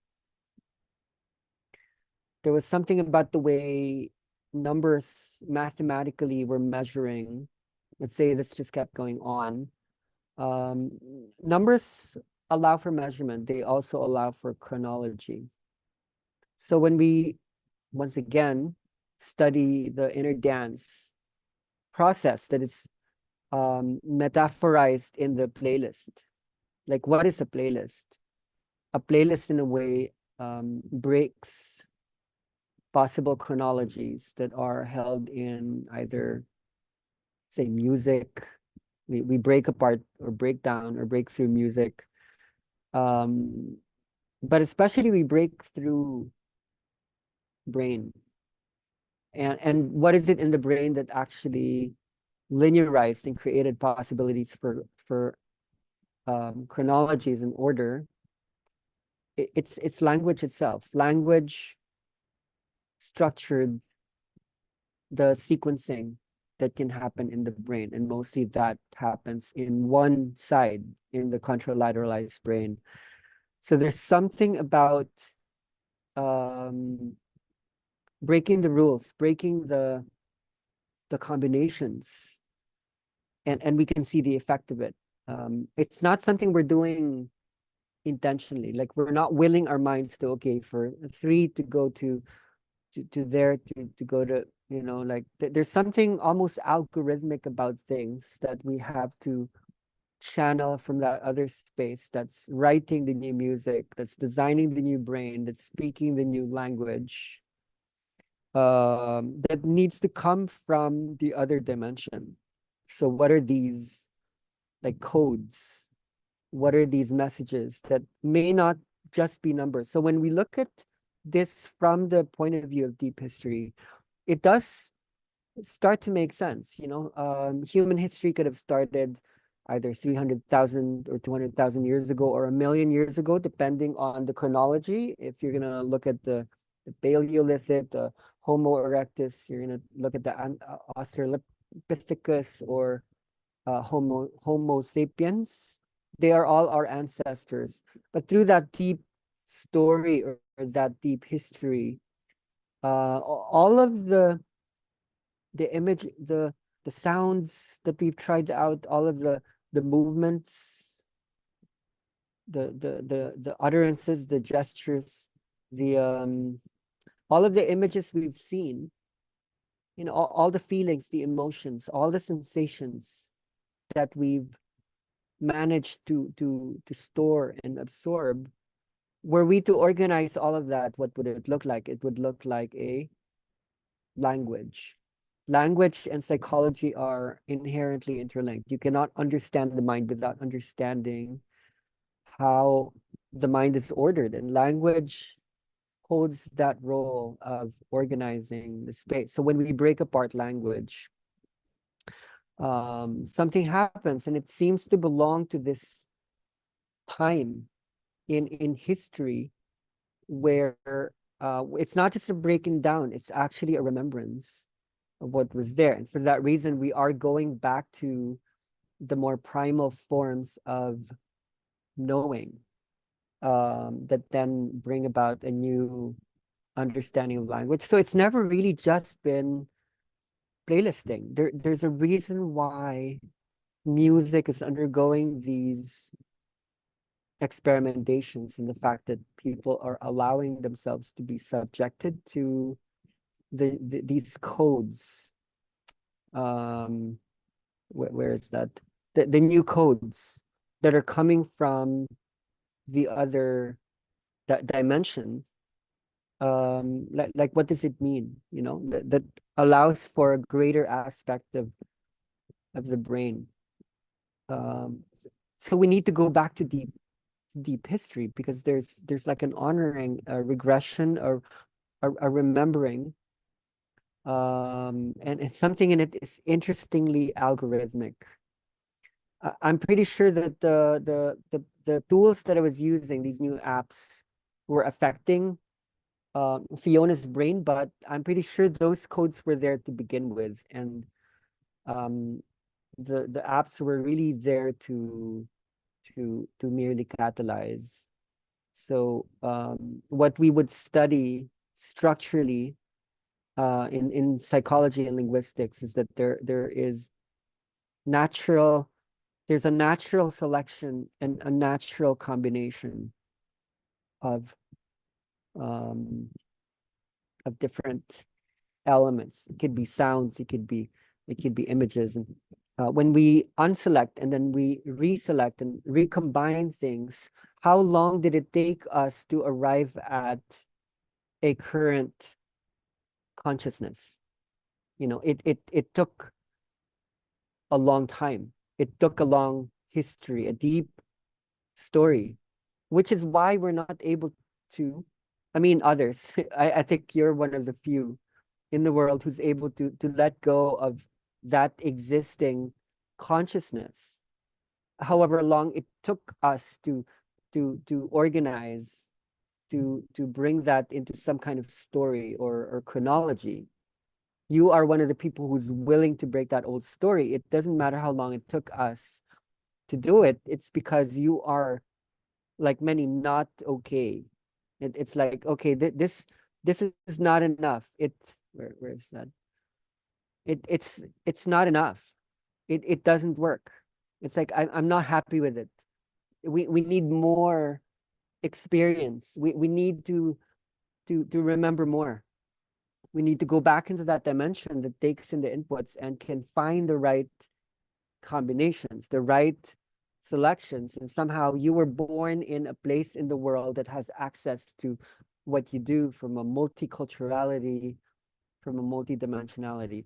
Now, something that I wasn't able to elaborate on is what does debt mean? Where does debt come in?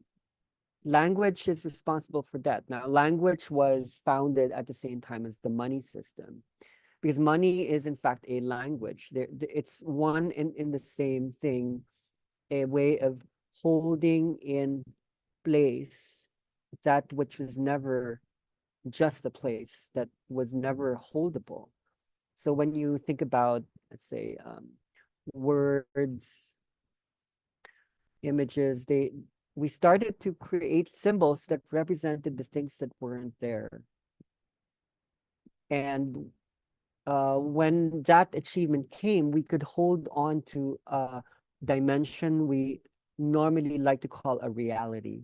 You know, like this is the earth. This is something that has a history, which means there was a beginning and then there's an end, and it's quite clean and neat and in order, right? So for us to be able to do that, we had to hold in place something. So especially, let's say, okay, you could think about that from the spoken word. We could keep repeating certain words, and now we could remember that that word means baby, mom, dad, food, you know, whatever dinosaur meant or whatever tiger means, alligator, don't go there, you know, it's scary, or cave, fire, hunting, ritual, then there was God, and so on and so forth. Initially, we could do that, but then when we learn to draw it on the cave wall, and when we learn to store those sounds in, let's say, parchment or clay or then paper, now it's on MacBooks and laptops and iPads and so on and so forth, something happened to us that we can hold more in place. So what we're holding as a placeholder is actually like each place holds like an infinite variety of points. Each word, each image actually can do that. So that's how it becomes a form of indebtedness, because what's actually being held in place is the infinite. And when you define the infinite into like, okay, it's just actually just that one thing, we store, we start to store gods and infinities and universes into small things. And every time we do that, we actually bring about a reduction of something universal. Something gets trapped. We had to learn to trap energies inside the body. So that could come in the form of even food. We learn to store food. We learn to store like money. We forgot the substance. We got enamored by the form, or so images hold that responsibility, because image doesn't hold the same property as a sound. As soon as you speak it, as soon as you speak the sound, it's already going away. It's already dying. And when we are trying to avoid this, the more we're able to store, the more we can pretend that we are alive. But living in that sense is very story based. It's very three-dimensional. It landed us within narratology, narrativization. It allowed us to think that we are just one person. It's an invention. It's all a technology. It's an innovation that required algorithms, like literally. Like we learned to organize. Uh, we learned to organize the infinite. We learned to organize it. That's why we're not going to let it go just like that. So I think what Fanny is able to word out very well now is we're getting ready for a more infinite way of not losing the sense, the space. We can still hold ourselves in a place, but we're probably going to be held more by it, and it's going to be a much bigger space.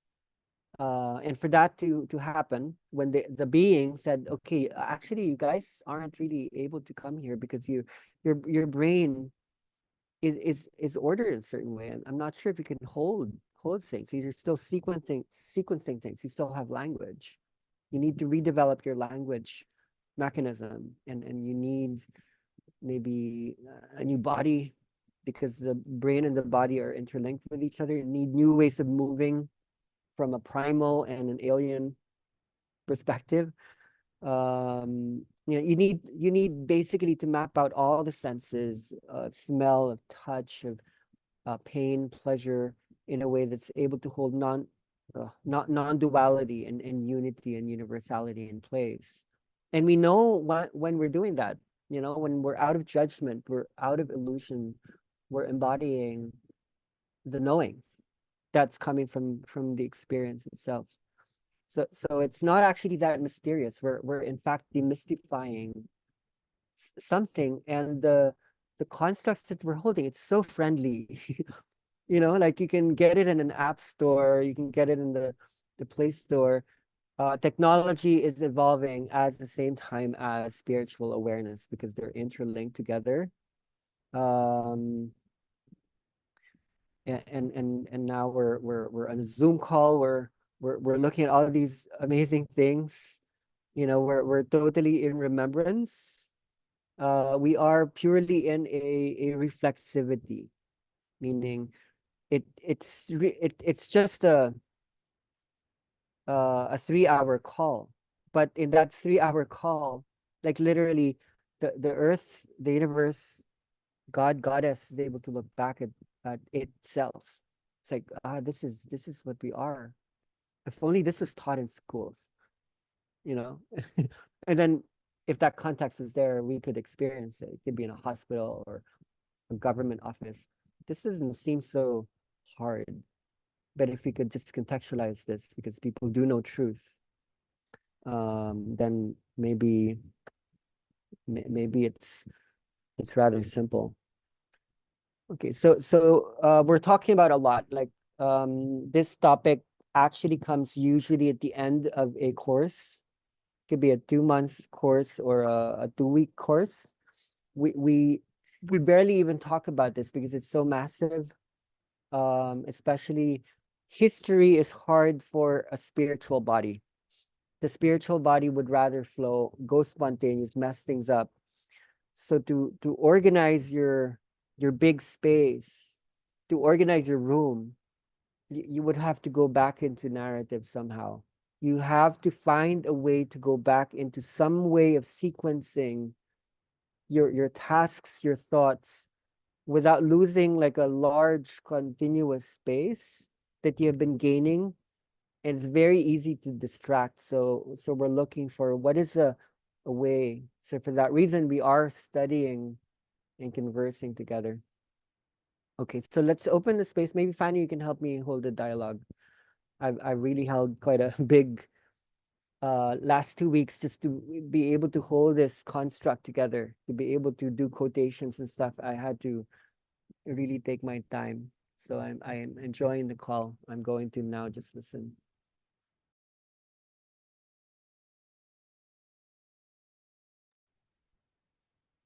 Yes, so feel free to share. Oscar, go ahead. Hi, Fanny. Hi, Pi, and everyone. Oh, well, this has been very nurturing and, of course, has been popping up all dialogues and new integrations. And, well, I'm joining from Mexico City. Last year when I came back from Maya, I had the opportunity to visit the Olmecas ruins. And I will start from the end of the conversation. I will come back in my sharing into the beginning of what I was taking notes. And I hope that this sharing will contribute to something, to this big already and generous speak. So I've been in the Olmecas, they have a big heads on stones. And I was with a expert on the topic and some manuscript and some things that they has been, the Olmecas, they didn't left things written, but was like how the post-Olmecas, they were elaborating the perception of this. And one interesting thing that they say that it was taken in my head was that this was the face of their gods. But the particularity of them is that these gods, they don't knew everything. So the concept of God is omniscience, so knowing everything. And it's very interesting because when I was with you guys in Maya, you shared with us partially or not so deep like today this experience and these processes. And what they say is yes, because of the concept of God is concept of consciousness, knowing everything, understanding everything.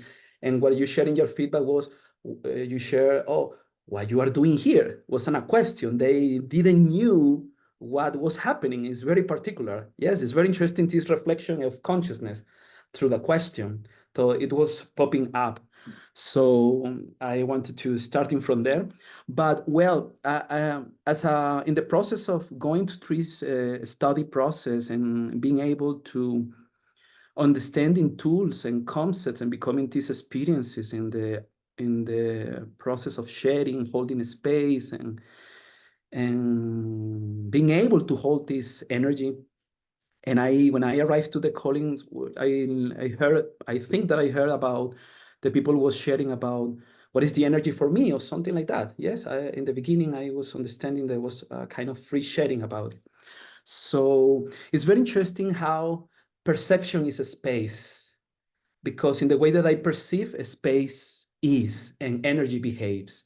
When Pai say moments ago, the earth is neutral, she just is as she is how the energy is just behave as in somehow, or is the phenomenon that has been observing when people is very drawn to the Kundalini directional process where transmitter and receptor, how the energy in space behave. And when people get more expansive and is able to hold more stories and more perspective, the way that the person perceive himself, perceive the people that enters, and perceive what is the purpose of this encounter, we can notice that how the energy behaves different and how more deep and deep we are giving the freedom to this consciousness becoming more self-aware in the space and in the body.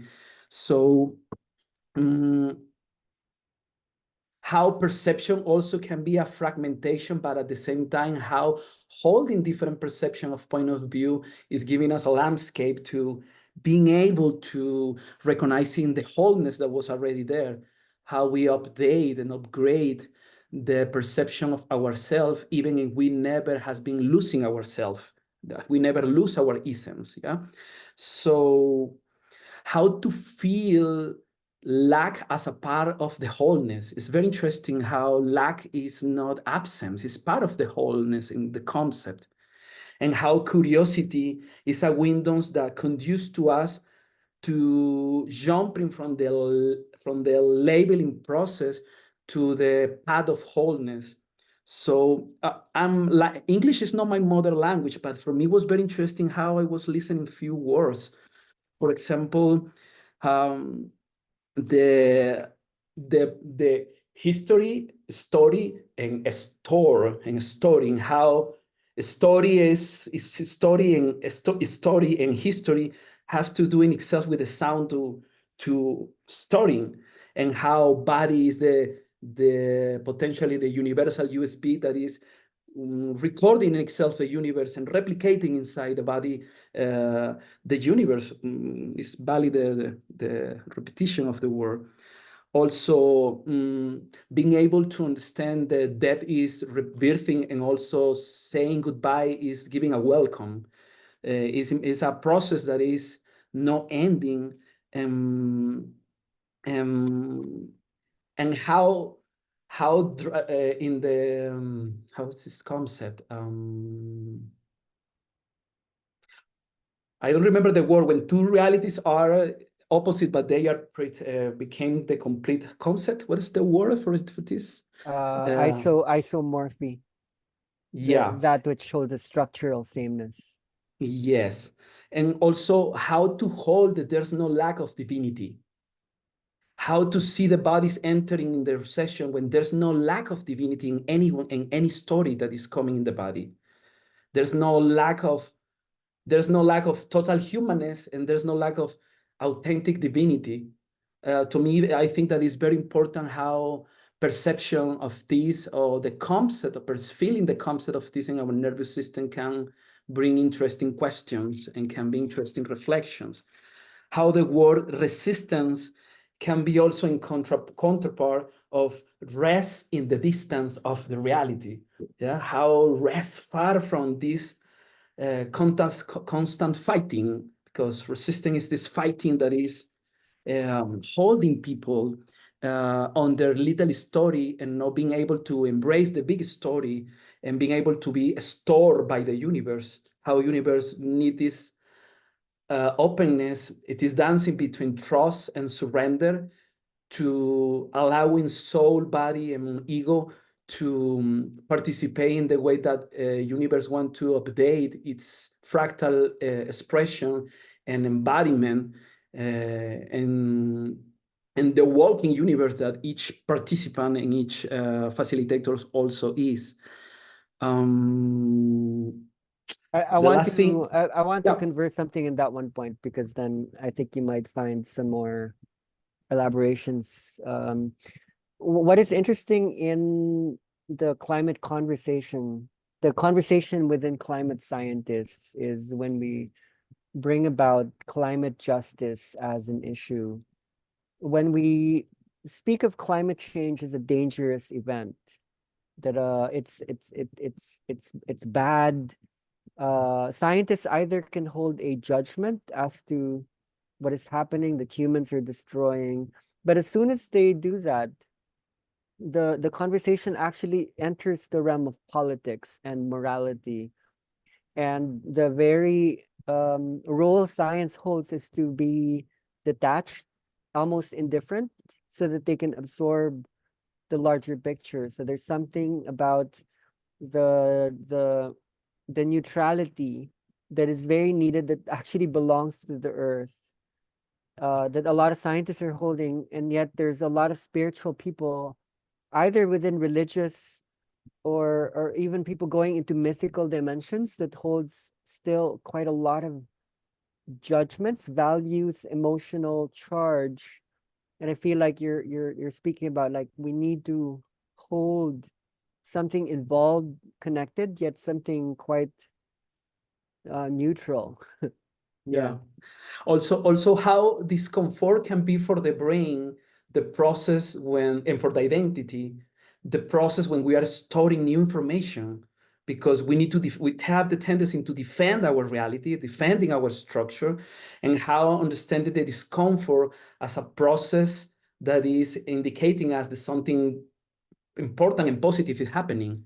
How discomfort in that process is something very, very need to be really reliable for our future participants, for all of you guys that will be holding and being able to be yourself more authentically. And yes, perception is vibration. I want to really bring this and from my side, I think that it was touching me, how my perception is a way to vibrate, how the role of the facilitator is already a game where, or can be a battle between the old shape and the new shape. Yeah, how the shapes are and the dimensionalities of these shapes of the self-identification, or identifying myself as an earth, as a sun, as a flower, as a stone, how these possibilities, even, I don't know, the space of meditating in that possibility is already challenging and system belief, and for sure having a responding nervous system. And maybe the last thing that I want to share has to do with the concept of depth, because to me the concept of depth is related to guilt. How guilt and depth, also you share that the Shame as well. Shame. yeah, Shame and guilt shame, for sure. yes, and how the money also was the concept of money was also emerging to consciousness with that in the same time parallelly. So was very interesting to see how the residual or the print of religions have to do a lot between these four words that we already now placing there: depth, guilt, shame, and Money. money. Yeah, exactly. Mm. So thank you so much. I feel very inspired. I have many notes, but it was impossible to see what else I was taking. I have to really, maybe I feel inspired to see again this calling. Thank you so much. Yeah. Thank you, Oscar. Anyone else would like to share?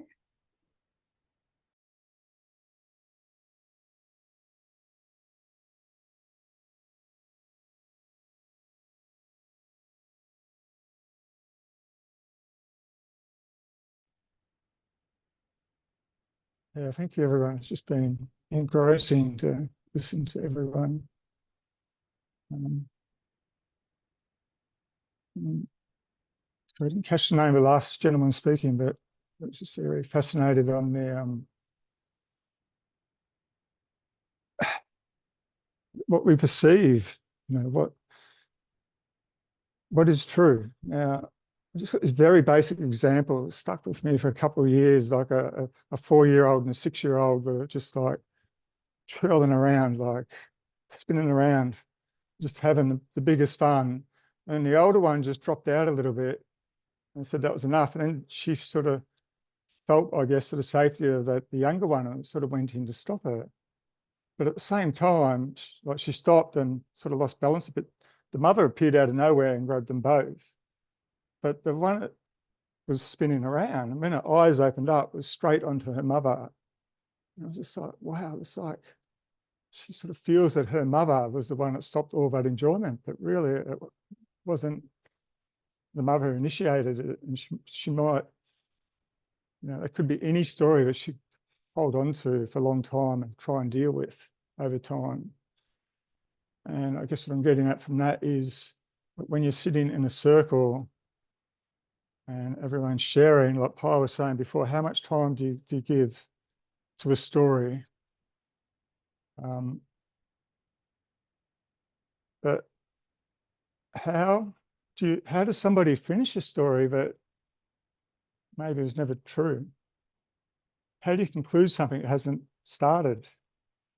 And like you talk in the geohistory, if you go pre-geohistory and post-geohistory, how do you conclude that pre-geo, what is true and what's not? How do you put that to rest? And And if you're sitting in a circle, you see these stories, people get stuck, those sticky points that they're going around and around. It's not just a sticky point for them when it stops the whole circle, it stops the whole flow. It stops the whole spontaneous flow. And yesterday I was looking at this. It's funny actually, that example I just gave of those two girls, it's just like Sufi spinning, just spinning, you know, that's spontaneous. And yesterday I was watching this video with a group of people and everyone just got up and started dancing. I was just mesmerized by the dresses, like that, actually like flying saucers, like these white, just going around and around and around. And it was like the hems of the dresses are just moving around each other. It was like the dancers that put complete trust in that spontaneous dance and moving spontaneous. And it was like chaos, but there was a synchronicity to the chaos where it was all just move and just be, and it was perfect harmony in a way, in that chaos.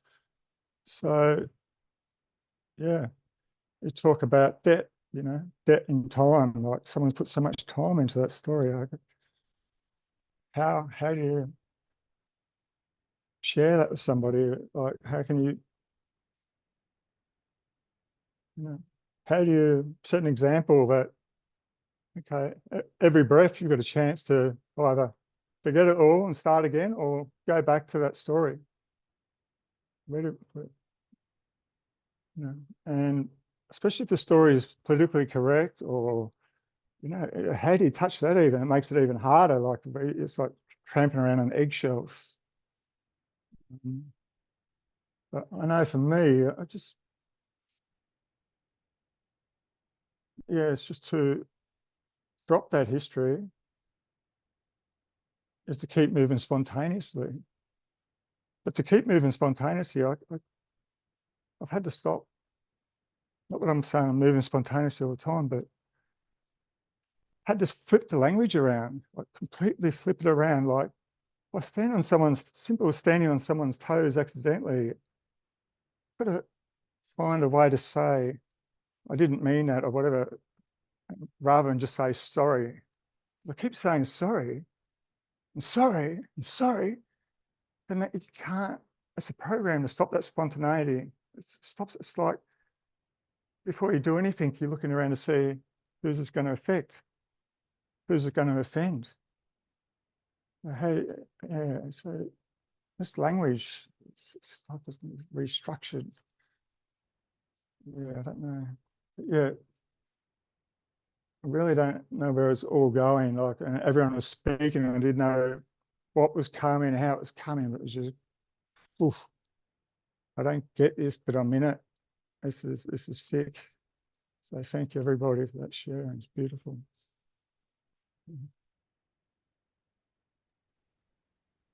Thank you, Brandon. It's holding a lot. Anyone else? Carly, did you want to share before? Yeah, go ahead.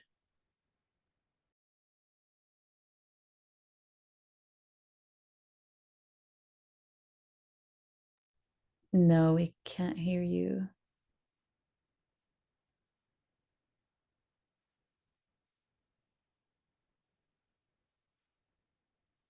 Maybe we can come back to you. Anyone else would like to share? Can you hear me now? Yes, good. Go ahead. So thank you all for everything, for your energies and all of it. It's a beautiful energy to be basked in. Where can I start in this? Let's start at the beginning. I found in my journey and what has been true and proven in my lifetime that I needed to go down to my roots first in my spiritual journey. I needed to understand the earth. I needed to understand the elements and plants and how all those things work together elementally. I love like constitutional theory and traditional Chinese medicine and Ayurveda, and those help you interact with the base elements of the world. And then moving on to like your ancestry, like where did the people that came before me in my actual DNA come from? And what could be held in that that's still in me, like karmically or epigenetically, and moving through those patterns of the earth self. Before that, I wasn't able to reach any sort of astral level. And I don't think that I would have been able to, even previous to my Kundalini training. I would see these people speaking light language on social media, and I would kind of just, it would be repellent to me in a way. Like my energy was just like, I don't know what that is. Like I don't understand. Like just put that to the side.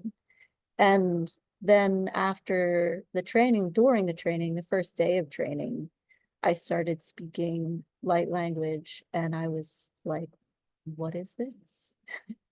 What does this mean? What are all these things? What is this energy? Who am I connecting with? And there are many, many resources about astral vibrations, about planetary vibrations, constellation, these planetary bodies and beings that you can find. And some of them hold true for me, and some of them do not. The information that people have passed on. I started working with a teacher, a channeler that does that specifically. Oh, great, my computer's gonna die now. And to try and find out like what this is, what's going on, who might I be speaking with, and how I can tell, because I didn't feel safe at first.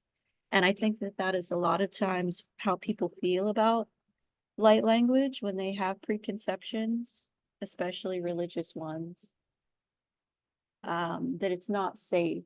But like you and Fiona's stories told, it's a vibration. You feel the vibration while you're in it, and there's nothing more truer. Like you have to be so aligned when you're in that astral space that you can immediately tell the truth of the energy, that it's good and it's true and it's real and it's not malevolent or anything like that. But people don't understand that if they're unaware.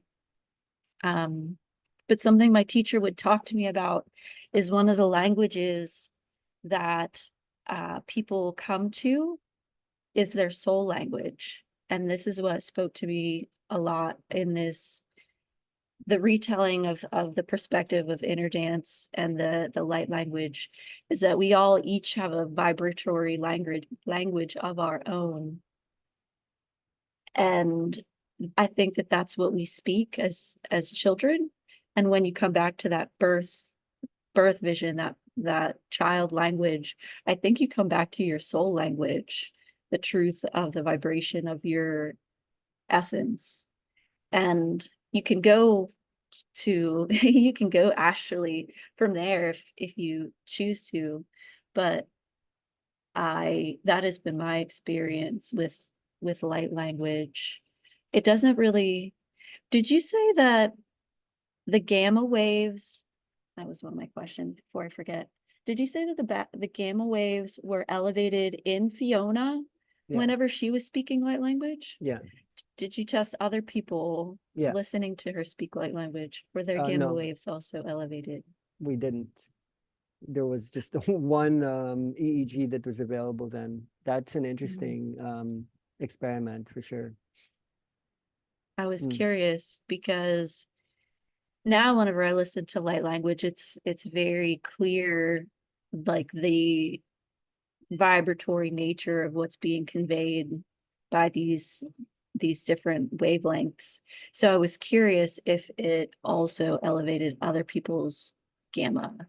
I think we should try that this week. We have a group. It would be interesting to have someone laying down and to receive it. Fiona wants to share a little bit more on that as well. Fiona, do you think you can elaborate on this now? Yeah, about the light language. Actually, it's funny when I was especially on the mountain, especially in that eco village, my light language expanded like so much, so much, so much. I thought I was already doing a lot of light language back at home, but when I was there at the training, I'm like, what the hell am I doing? I don't even understand what I'm doing anymore. I was really making a lot of sounds that I haven't made before. I do sometimes sing and then I speak and then I sing and then I speak. And then I also do overtoning, but I realized everything was just like combined. Everything was really becoming one. When I'm back at home, usually when I do my light language or my overtoning and my light singing, it feels like it was more like structured. Like from here, I move into this space and then I move into this space and then I need to come back here. It's kind of like I need to kind of compartmentalize myself.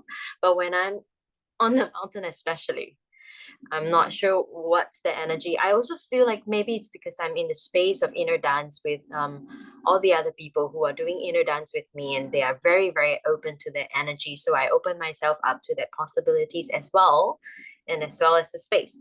I start putting everything together. It's no longer compartmentalized. And we learn a lot about language, right? So to me, I feel like my language was becoming one. It's not English or Chinese or something else. It's just it's all together. And at that point, I feel like there is so much openness that's opened up for me, so much possibilities. That is why earlier on when I said I put everything in one container, there is openness. There is everything is possible. Yeah, and Pai talks about and I really resonate with that, how we are breaking certain patterns in our brain waves, and then we are reforming. We're forming new pathways in our brains that causes new paths in our lives, new knowledge to come in, and we're becoming more open to everything that comes in our way. And so to me, light language is such a powerful way of healing that allow us to just flow in the moment, but also know that that we are creating new paths. I want to add new stories. Yeah. I want to add like what I observed in your EEG reading when the light language is happening. Yeah. Which could be interesting for Carly because we're looking at what's the feedback, what's the measurement right now. Yeah. When people go into inner dance, when we read the brain waves, there's normally like a rhythmic pattern, a neural frequency coupling where there would be like a whole bunch of really tiny waves, but they're riding like a much bigger wave that they can ride on. So like the slow and the fast start to couple with each other. So there's what we call a combined signal, and you can perceive it. It normally happens maybe 10 to 15 minutes after an activation. An activation normally only shows up maybe after 10 minutes at the very soonest. It could happen maybe 15 minutes later. Fiona's was the fastest I ever saw that just jumped up. But what I noticed there when you were sustaining that brain state, there wasn't a pattern. There wasn't a combined signal. It's like the gamma just literally took over. It was all over the space, and it didn't feel to me like it would achieve any kind of pattern. It was just so out there. So because we're talking about feedbacks and these experimentations with EEGs are quite new to us, I just wanted to, I thought that would be interesting to bring up now, because Yeah, and it's rare to get that feedback. when I experimented at home, because when I came back home, I immediately bought the EEG thing because it's based in Singapore. That's where it comes from. And so I experimented. I couldn't get that gamma brainwave again. I couldn't. I really feel also it's being in that space in the mountain. um, and also be with the inner dance group, being with the people that I feel safe with, being in that energy, and having Pi sitting there doing the experiment with me. It's different. I couldn't get it when I'm here. I've tried. Thank you.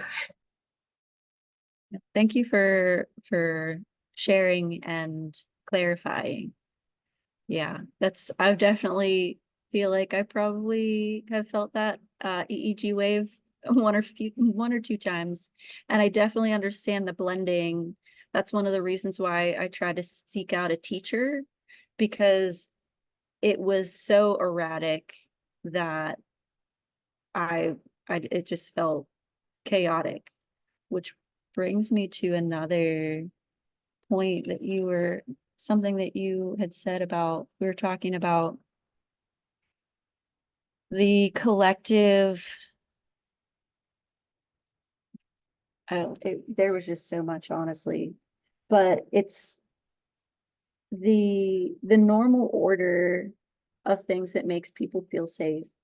Like the collectively there's fear and uncomfortability with that depth, with the depth of space, of history, of story, because the constructs of time, history, and space make people feel safe whenever it gives them position and reflection to be in that here and now. Without that, there's just dissonance to what they thought that they have been. And that is really hard to break through on people, for people. It has to break through dissonance. It is a very tricky issue. Safety and truth. Another thing that came up in the teachings today, that the space that we're holding, the container that we are creating for the things that we have initially vibrationally, that's something that I need to start honing in on. I mean, I don't need to, but I was told that I should internally or from outer space. That I need to start honing in on the space that I'm bringing to that container, so that I can better lead people to where I'm already vibrationally taking them in the first place. Because I don't really have too many people telling me that they have earth-based stories. So if I'm taking them to outer space, then why not take them to outer space better?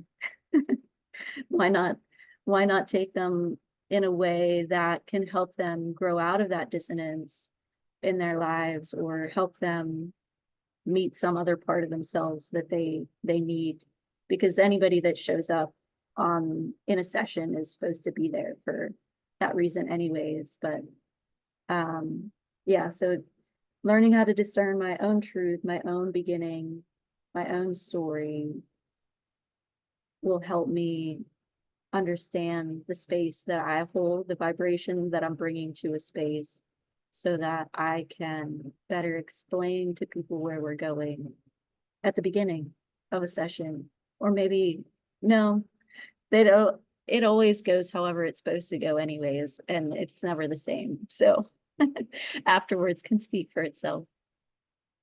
But I'll leave it at that, since I feel like we're getting a little lengthy on the time and space. Liberation. Liberation. I've always loved liberation. Every time that I've felt in my body any sense of that addictive tendencies, it puts my body in a halt. And I'm like, even if it's the smallest thing. So I'm glad that I could find another way to talk to people about liberation and bring that into their lives. Thank you. Thank you, Carly. Oscar, you want to say something small?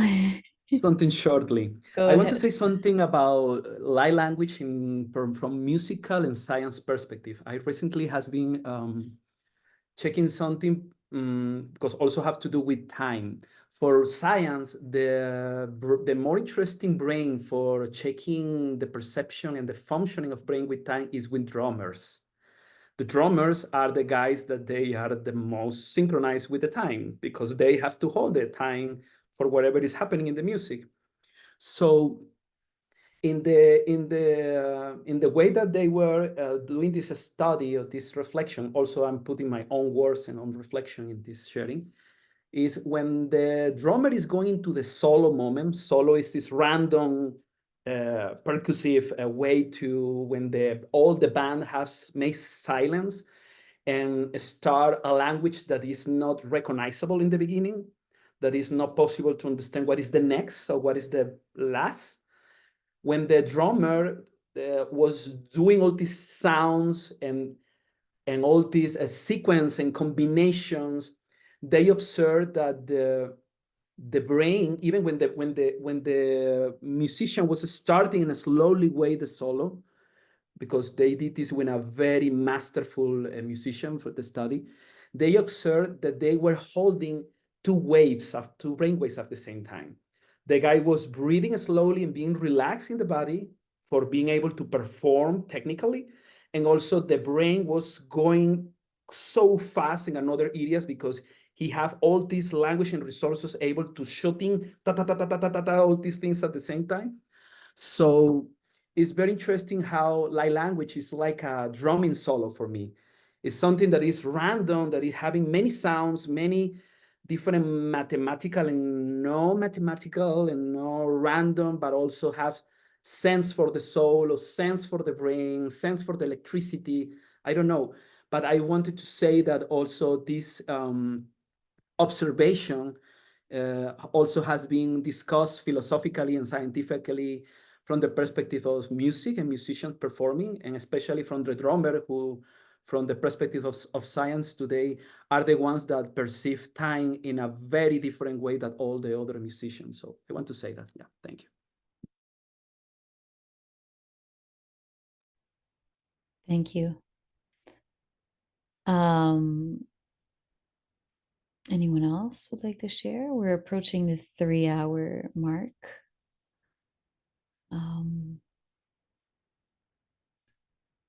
It's been a very full call, I feel. It's holding so much. I feel I really need to get back to looking into all my notes as well. So maybe we can close. Maybe everyone can come together and use language again to say goodbye. Pai, do you want to say some last words? I was good, but maybe I can say a sentence or two. I think we're bound to wear multiple hats as people in service, people who are assisting. What I think this particular day focuses on is like there would be the hat of the healer, the space holder, the teacher, the guide. There would then be later on the role of the researcher, the philosopher. The role of the historian is really interesting. Like what would it mean for you to understand from your own synthesis, like what is causation to you? How does causation happen from a multi-causation approach where everything is causing each other? Like I'm not determining you more than you determine me. That would be a post-colonial, post-feminist, post-Marxist, post-capitalist. It would be the end of struggle, the end of war, where everyone is speaking to each other. History could help to frame a possible theory of that, or what would be evolution? Like how does change happen over time? So I think we don't need to rush. To be able to talk in this way develops a vocabularization inside each and every one of us. I think holding terms that's expansive, inclusive, that no matter where you go in the world, you can visit upon academe, corporate, music, spiritual. This is really quite rich. So to arrive at a historicity, I think it's actually quite rare in a spiritual framework, because most frameworks now is really just about throwing stuff away. And that neo-Buddhist strategy that we see in self-help books where, okay, just stop thinking and stop speaking. There's benefits in that, but there's also dangers in a way. Ego can actually enter when we don't borrow upon the complexity that nature inherently holds. So a deep history, I think, holds something for the spiritual awakening of today that allows us to understand in the space of the ego death that there is something growing.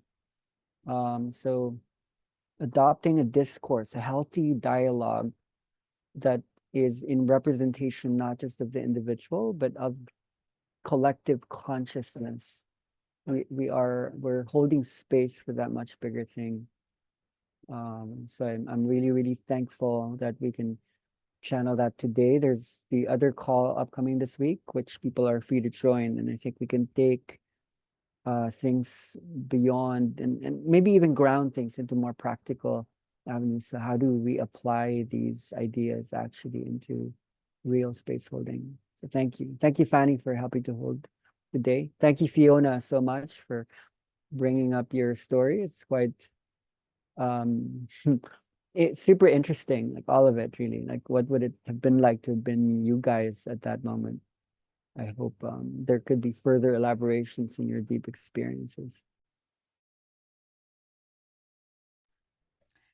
Thank you, Pai. So I would like to invite everyone to close together, voice out yourself in your own language, whatever it is. It can all be light language also. And see everyone soon. Gibberish, babbling. Thank you so Merci. much. Bye-bye. Take care, everybody. Peter Casero. Amazing. See you It's later. great. Amazing. Thank you.